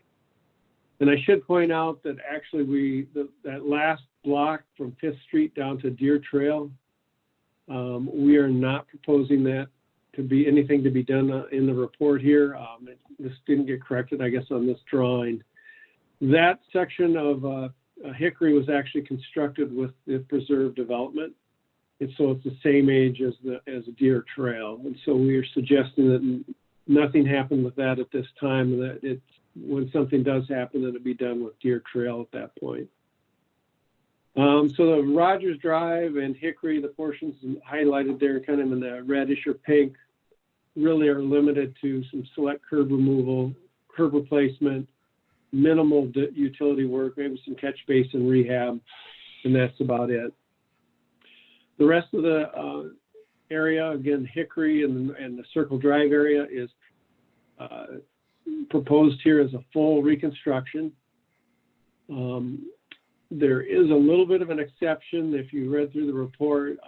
If you look at this, there's actually two predominant plats that were done in the area. I'm forgetting my years offhand. I think it was like about 1959, 1960 was the easterly portion, so East Circle Drive, the easterly portions of Inner Drive and Hillcrest Drive. So those all have clay, vitrified clay sanitary sewers. And so all those need to be replaced. There's root intrusion, there's cracking, open joints, infiltration of clear water into the system. And so all those and then the services will need to be replaced with the project. The rest of the neighborhood, the westerly half of the project, we're not showing the green lines, the sanitary sewer lines. Those were all built a little bit later in the early 70s. They all have PVC sanitary sewers. They've been televised and they're all in good shape and nothing is proposed to be reconstructed there. We are proposing full water main reconstruction in all those areas that are slated for street reconstruction, as well as full reconstruction of the storm sewers. Most of the storm sewers are either undersized, clay pipe. The structures are obviously shot for given the condition over all those years.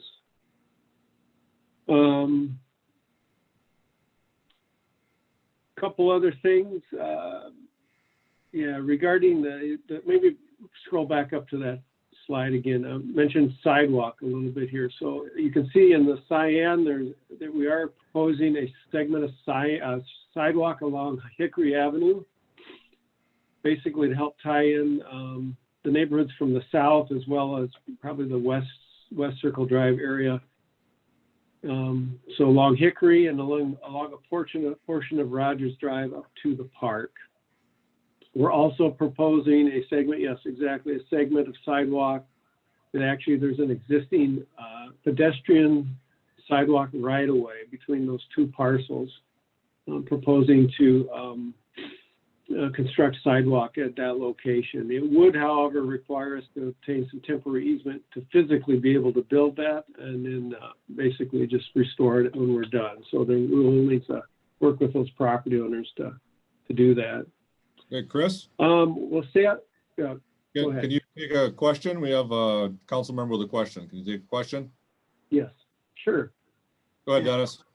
Chris, is there anything in the plan for sidewalks throughout the neighborhood at all? Or is it just sidewalk just along Hickory, and then the little one segment for the park? Yeah, no, at this time, there's no other sidewalk plan within the rest of the neighborhood. And it really isn't, for that type of neighborhood and the quiet streets and limited right of way, it really, it adds challenges to do it. And I guess I professionally don't feel it's a necessity. Obviously would add a lot of costs. Placing the sidewalk again on Hickory helps tie it in for the neighborhood as well as the neighborhood to the south and connecting up that park. So. Okay, thank you.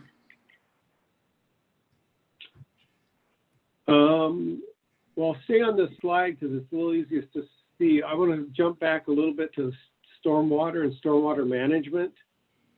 So the entire neighborhood currently basically drains onto the golf course. The predominant area, as you can see through the red line there, if you want to point that out, that dumps into, there's a wetland / pond. It's always been part of the water hazard in the golf course. And I should point out that this portion of the golf course was developed after this housing development. So housing development's always drained this way. What existed prior, I guess I don't really understand or know, other than it was probably a series of low areas and wetland type areas. Through our, as part of the study, and it's included in the appendix, I won't get into it a ton of detail, but we did do a stormwater management plan, which looked at all the drainage in that basically came from this neighborhood, drained onto the golf course, and to try to understand how it functions through the golf course, the elevations in the golf course. We did some surveying in there to confirm pipe elevations, wetland elevations, water elevations. And for those of you that have been there after heavy rain, understand there's a lot of water that just basically a big flooded area through the golf course. And it's basically because everything is the same elevation. So what we have recommended and have called out in the report is to basically re-excavate out the wetland / pond that's directly north of the development. If you want to kind of point that out there, Brian. Yep. It is a wetland, physically is a wetland, but because it's been used as a stormwater facility, we do not anticipate that there'll be any major issues. We will have to go through a permitting process, and we'll be working with our wetland folks to do that. We have also met with the golf course. A representative of the golf course has a golf course architect that he's been working with. In fact, they have done some preliminary review of how to better manage the stormwater in the facility. And so I think the report provided them with a lot of useful information and things that kind of confirmed what they were seeing. They definitely appear to be open with us constructing that first pond, what we're calling Pond A. And there may be some negotiation on regarding some other potential ponding that could happen there that we don't feel necessarily as a public benefit, but the next wetland or whatever just to the north of there is one that could be expanded to help benefit some of them as well. So again, not part of what we've proposed, but part of what has been included in the study. If you want to scroll a little bit to the south, we talked about stormwater management as it relates to Rogers Drive. Rogers Drive, there's the MITech building, the U.S. Steel. There's a lot of impervious surface. So there is a lot of issues that occur over there with the storm sewer basically being overtaxed. Water flowing out of the structures because the pipe downstream doesn't have capacity. So we've actually having discussions with Public Works and Brian about even talking about that next project further to the south in the neighborhood to the south and what kind of needs to be considered. What we have discussed and presented in the report was actually considering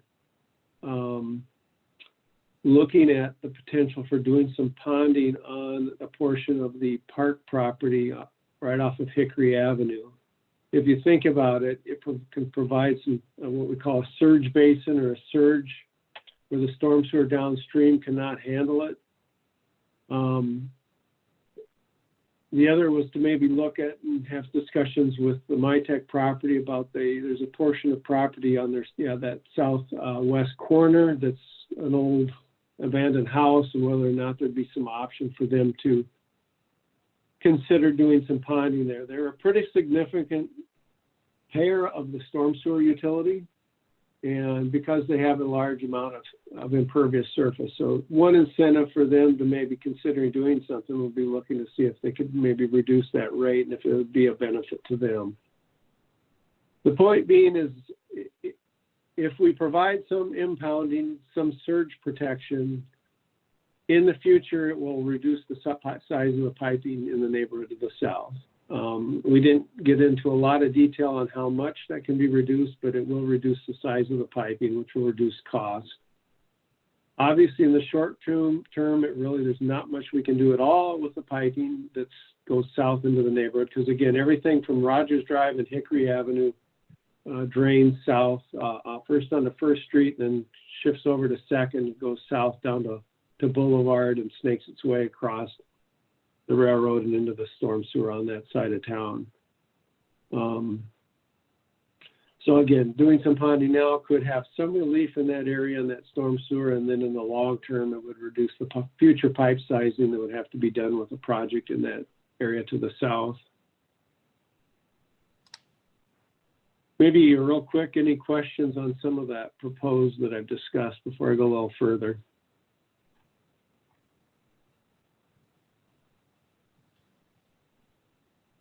None. Oh, Tom?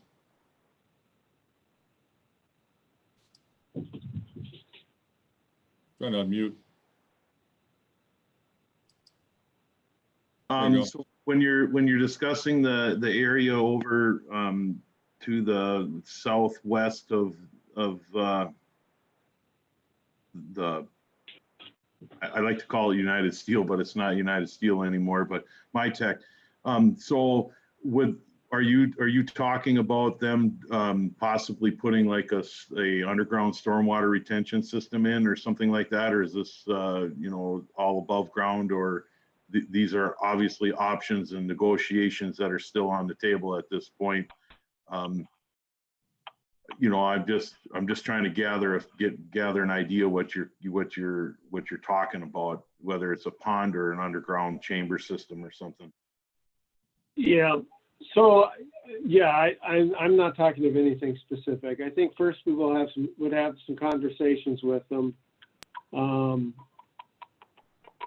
It would be their opportunity the only incentive for them to do something would be is if there can be some type of reduction in their stormwater charge. If we put any type of ponding anywhere else, they're not providing any public benefit.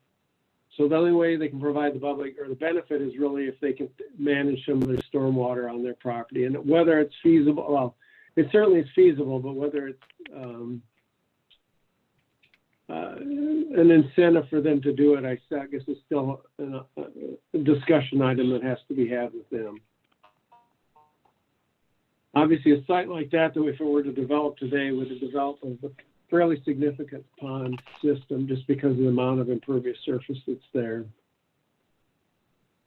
Okay, thank you. Mm-hmm. I guess unless there's any other questions, maybe Brian will jump down to real briefly down to sheet 40 on yours, the cost. So I guess actually it'd be up, sorry.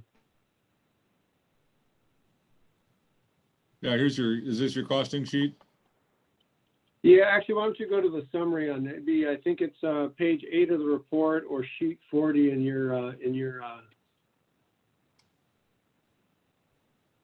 right here. So page 8 of the report. So here, just a quick summary. I won't go through all the numbers, but the costs are summarized. They're broke down, of course, by the different types of improvements, how they're funded, and again, so we're estimating this out at about 4.7, a little over 4.7 million.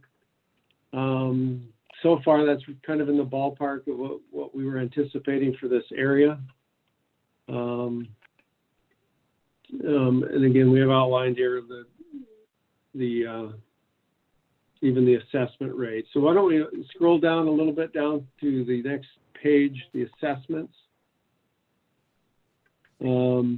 So those are the assessment rates that are proposed in the report, and they're presented in the draft assessment roll, and then again in the summary of the assessment rates. These assessment rates are based on basically past projects with about a 2.5% inflationary factor to bring it to the next construction season.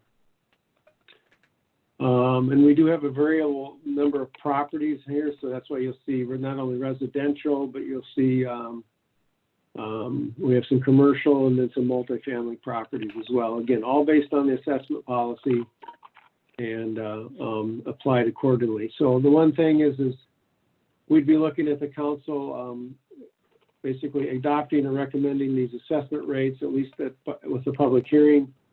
And then again, these would be the rates that we'd use for the assessments basically early next year. We'd be looking at the assessment hearing being in February of next year, and then allowing people to pay for those assessments until up until the end of October of next year. So that's kind of generally it. Where we're at is, again, we in the resolution, I think we're calling out to have the public hearing on July 20th. Brian has that noted as at the American Legion Hall to have an adequate space. But I think I guess probably should be some council discussion on if we're holding it all strictly live or if we need to try to do something remote or whatever. Again, I'm totally open to being there in public to present, but I guess whether or not there's an interest to do anything different, I guess should be discussed. I don't know, Brian, if you want to comment further. Yeah, I participated in the neighborhood meeting. I think there were about 20 people that dialed into that. I think it went okay. My thought on this is a fairly major project. It's a fairly expensive project. And if we can provide a meeting space that's large enough so that we can get more people involved for the public hearing, I think it's worthwhile doing. I did talk with Sharon at the Legion, and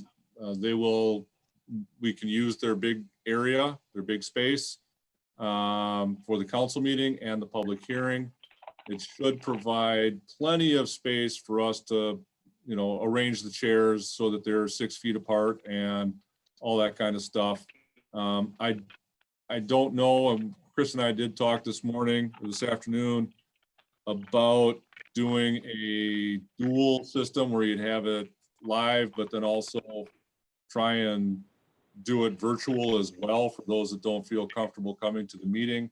I'm not 100% sure how we do that, but I think we might be able to figure that out for those that maybe want to dial in or watch it in some other manner. So we are set, if the council is open to it, to having the meeting in person at the Legion on the 20th. Tom? Yeah, I would not be opposed to it. I just wanted to clarify, this would be it would be a regular council meeting with the public hearing within it as well.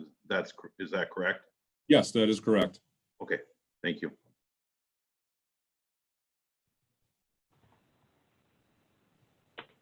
Okay, does anyone have any questions for Mr. Cavett at this point? I don't see any, so I guess at this point we would be looking for a motion to approve resolution number 34-2020, receiving report and calling hearing on improvement. We have Butch has his hand up. Okay. Go ahead, Butch. I was just gonna make a motion that we approve resolution number 34-2020, 2021 street and utility improvement project, receiving report and calling for hearing on improvement. Second that motion. We have Butch with a first. Mr. Lombrick has a second. Any further discussion? Seeing none. All those in favor signify through the roll. Brian, would you call the roll? Mick. Yes. Bob. You have to unmute yourself there, Bob.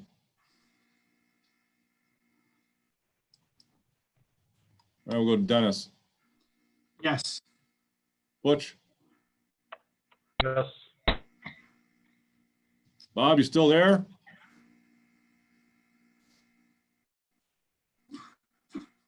Trying to unmute him, it won't let me. Tom? Yes. Someone send Bob a text. Okay. Maybe if Come on, I Bob, could just where are jump you? in real quick. Yeah, go ahead. Just a quick reminder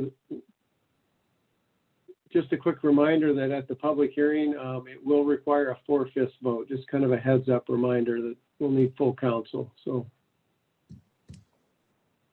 Yep. Well, I don't know where Bob went.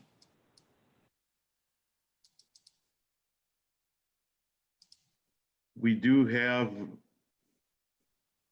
we do have a quorum. I don't know if maybe he locked up or something. I mean, is this enough to move forward, Brian, or do we? Yeah, we can just, Okay. what I will indicate is Bob didn't have a vote, so that would be, I'll just indicate that in the minutes. Okay, so then with that, then motion carries. Before we move on to the next subject, I just want to personally thank Chris Cavett, Chris Ramo, Brian Heck, Butch Kubish as the liaison, and the entire Public Works Advisory Board for putting together the street improvement plan. It's something the city has needed for many, many years, and it was a big, it was a top button item for me when I became mayor. So I just want to say thank you to you guys. And it's pretty easy for us as council to make votes on decisions when we really didn't go through all of the legwork like this group has done. So well done, and thank you very much. So we will move forward then with 7.2. The hazardous building, 104 First Street South, Mr. Robert Tarba, owner. Yep, and I'm going to turn this over to Mr. Warnamundi. I'm going to unmute you, Tim, and then you're good to go. All right, Tim. Thank you. You can hear me all right now? Yep. Very good. I'm not going to make this meeting any longer. The Minnesota statutes changed its procedure. We did not used to be required to bring this to the council first. I could simply ask the city administrator to prepare what was called an order to go along with the recommendation that is made by the city building inspector. I would work with them, put the order together. It would go out to the individual, and they would be required to comply. Or in the alternative, they could negotiate. The procedures have, statutory procedures have changed. Now we have to come through the council. All I want you to do tonight, and I want to acknowledge that almost all of the work on this project to this point, and the work you see in front of you, it has been done by Assistant Montgomery City Attorney Robert Whips, and he will be the lead attorney on this file throughout. And I am providing oversight. And what we would like you to do is approve this resolution because it corresponds to the findings of the city building inspector. We have a building that's fallen apart. Nothing's being done about it. It has been deemed unsafe. The statutes allow us to take action, us being the city as a whole. And I'm asking you to pass this resolution, and from that point forward, the city attorney's office, the city building inspector's office, and the city administrator's office will move this ball, as they say, forward to try and get this matter done. And if Mr. Taraba decides he maybe wants to meet us halfway and negotiate on something, we can listen. So you don't need to tonight discuss, hey, what do we do? Do we push on this?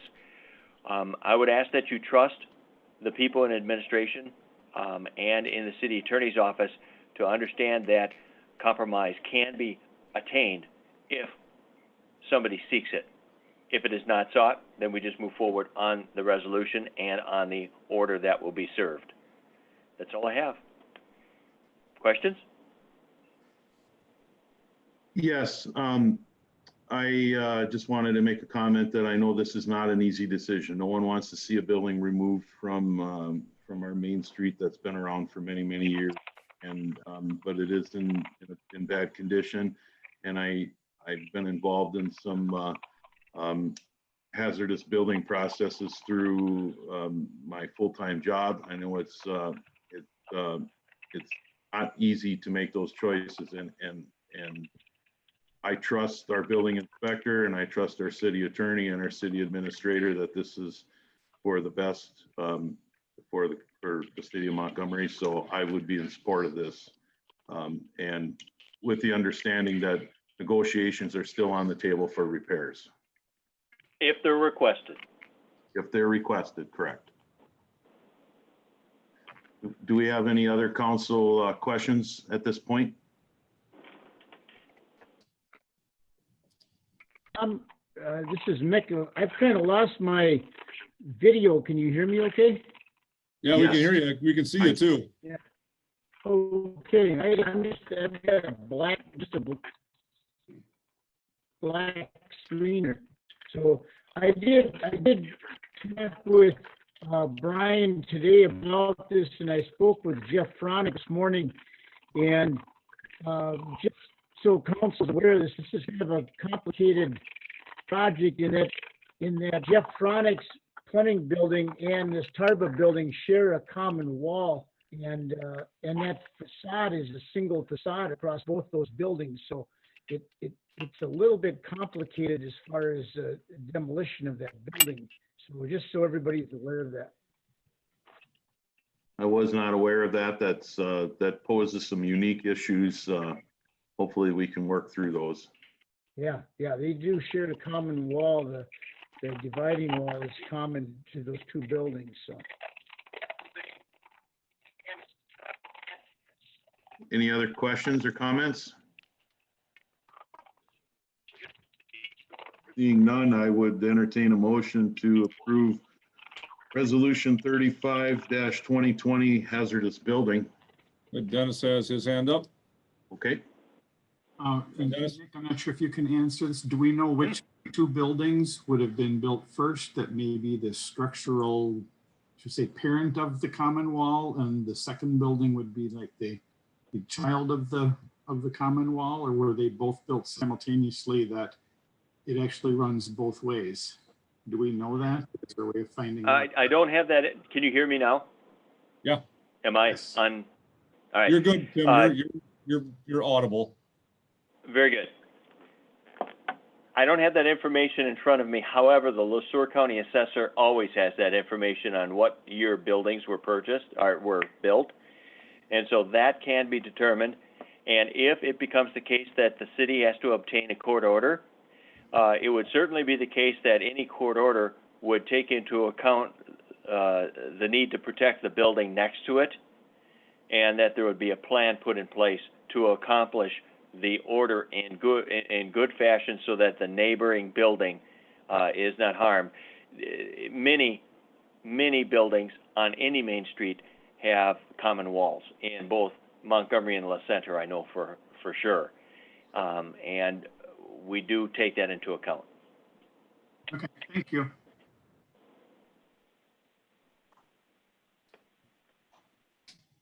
Any other questions?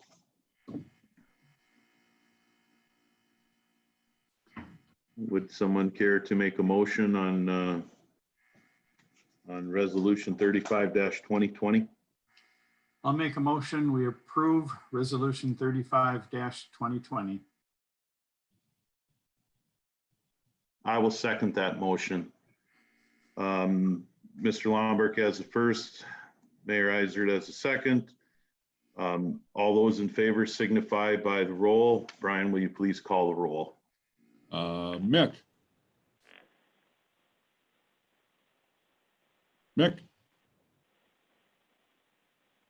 He's there, you can't hear me.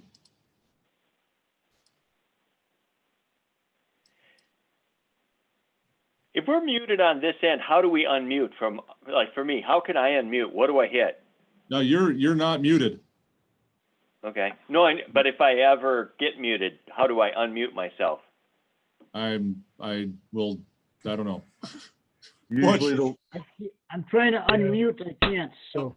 You're unmuted, Mick. You're good. So okay. How you vote? Yes. Okay. Butch. Yes. Dennis. Yes. Try Bob again. Bob, you there? Still can't unmute him. Let me do it this way. There's Bob. There he is. Nope, can't get Bob unmuted. What the heck? All right, Tom. Yes. Okay, I did send Bob a text to see if he was still out there. I sent him a text as well. I don't know. Might be having some difficulties. Could have technical problems. So motion carries on that particular subject. So keep us posted, Mr. Warnemundy and Mr. Heck, and we'll see what goes from here. I would ask so- that Mr. Heck, on page 2 of the resolution, where it says, by a vote of blank for and blank against, add to that an additional line, one unavailable or something like that. Yeah, we'll make proper note of Bob's technical issues. Very good. Thank you. Thank you. We'll move along to 7.3, approve recommendation of Public Works Advisory Board to contract with Waste Management for solid waste services based on their proposal. So I'll just do a brief summary. The council authorized the issuance of RFPs for solid waste services. We received 2, one from LJP and one from Waste Management. I believe that council had seen a couple of emails from LJP following the review by the Public Works Advisory Board, which met the first Thursday of this month. And their recommendation was to work with Waste Management on a new contract based on their proposal. The rationale and the reasons provided were the years of service that Waste Management has worked with us, the full description and the explanation of their services in the proposal. And it really wasn't based 100% on cost. It is, you do the 5-year calculation, the LJP proposal would end up costing more to the city, some of the residents based on the pricing. But due to the community involvement of Waste Management and again, the completeness of their proposal, the Public Works Advisory Board recommended to stay with Waste Management. The option to throw out the bids and start over again was provided. The option to submit supplemental questions to the different parties was provided, as was bringing them in for an interview as also an option. As I said, the Public Works Advisory Board opted to recommend Waste Management. So, is there any discussion regarding this solid waste proposal summary? I did attend that meeting as well. I think Public Works Advisory Board were very diligent in their research behind this. Again, it was not solely based on cost. It was based on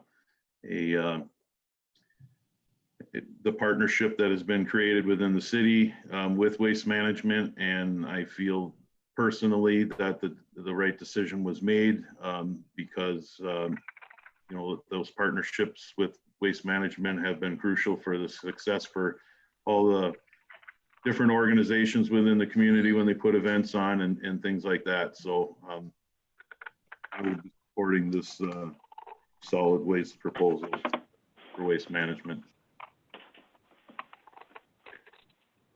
Do we have any other discussion at this point?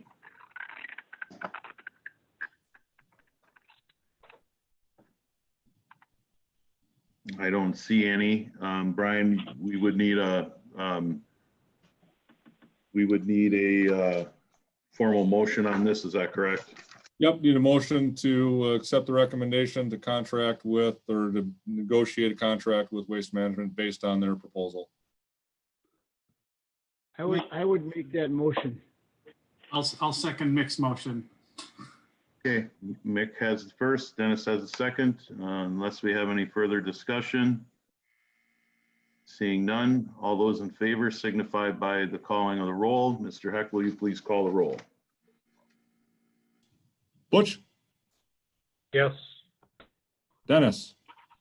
Yes. Mick? Yes. Bob? Still no response. Tom? Yes. Motion carries. We will move along to staff and council reports. Brian, you want to start?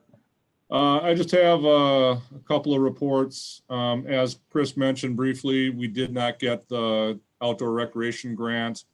One of the criteria that they mentioned, and I haven't gotten a full assessment, but we didn't make plans for, or didn't expand on our plans for the bathrooms in Northside to be ADA accessible, and that was one of the criteria, and apparently our plan didn't go into enough detail on that.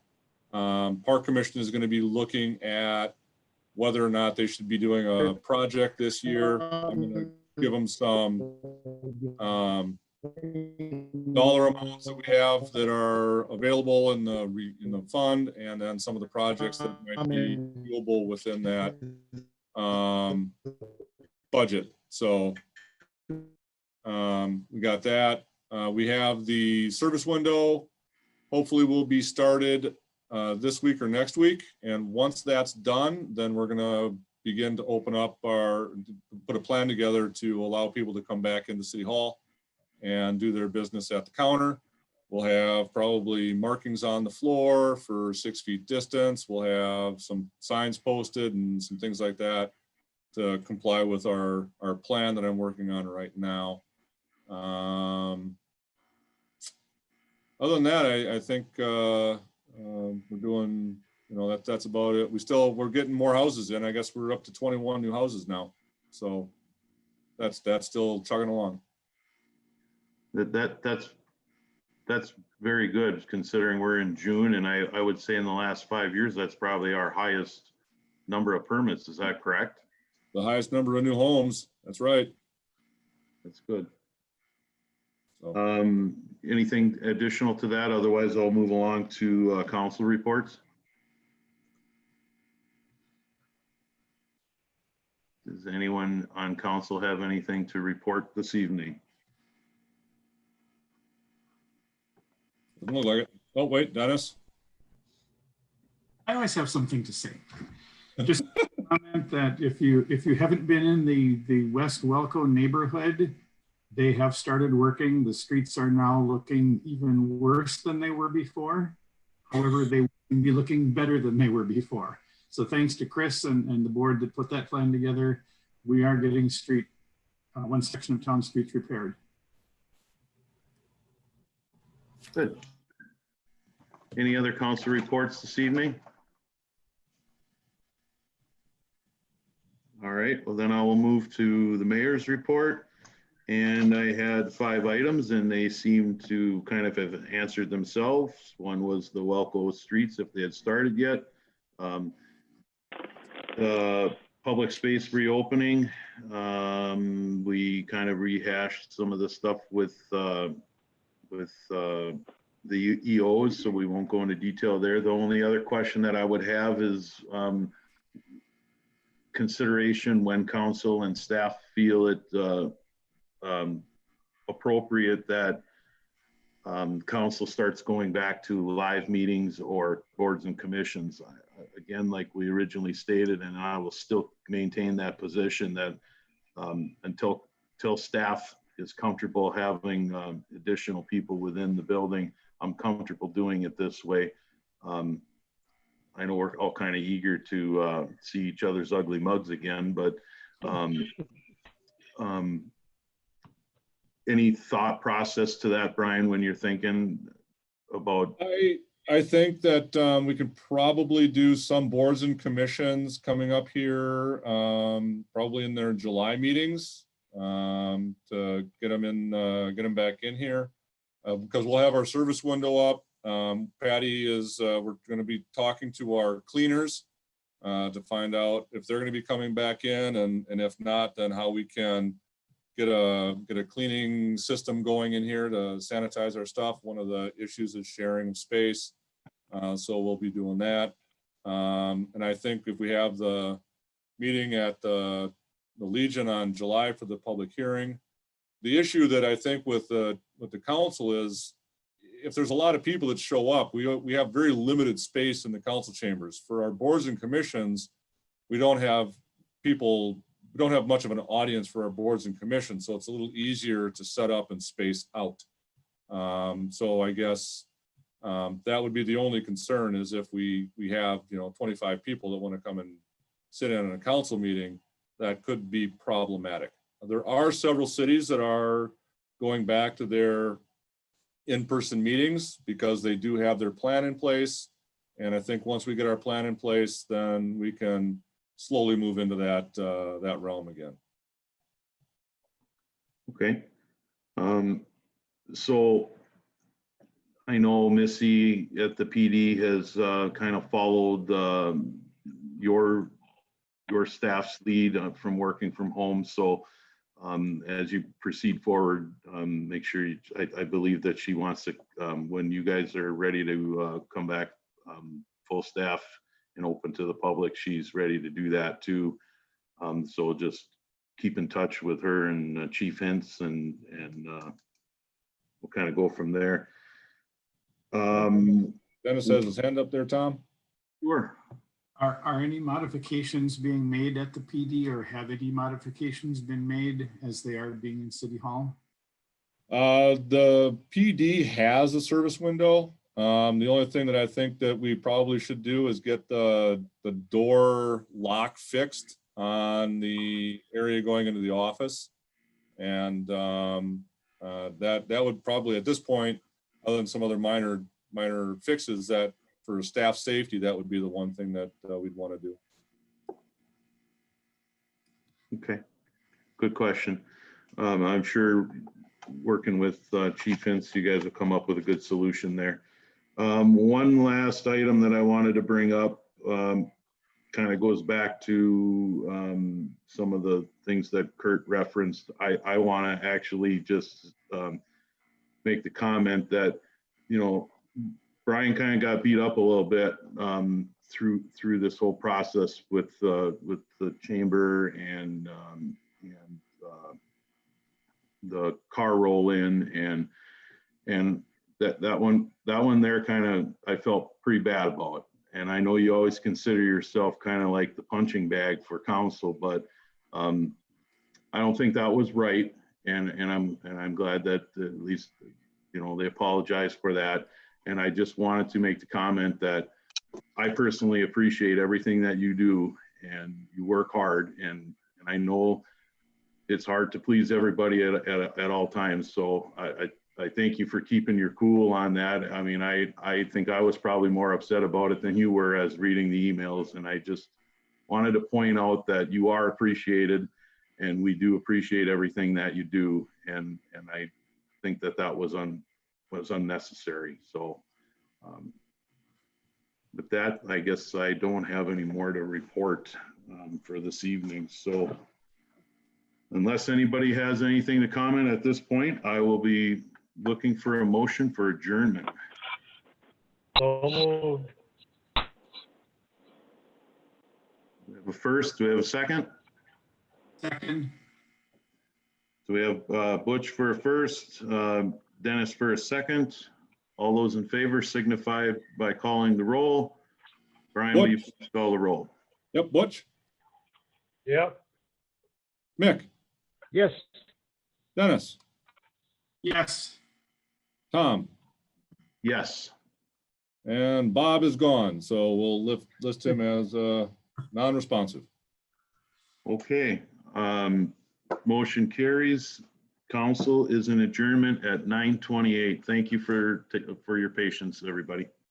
Okay. Thank you. Meeting. Have a good night.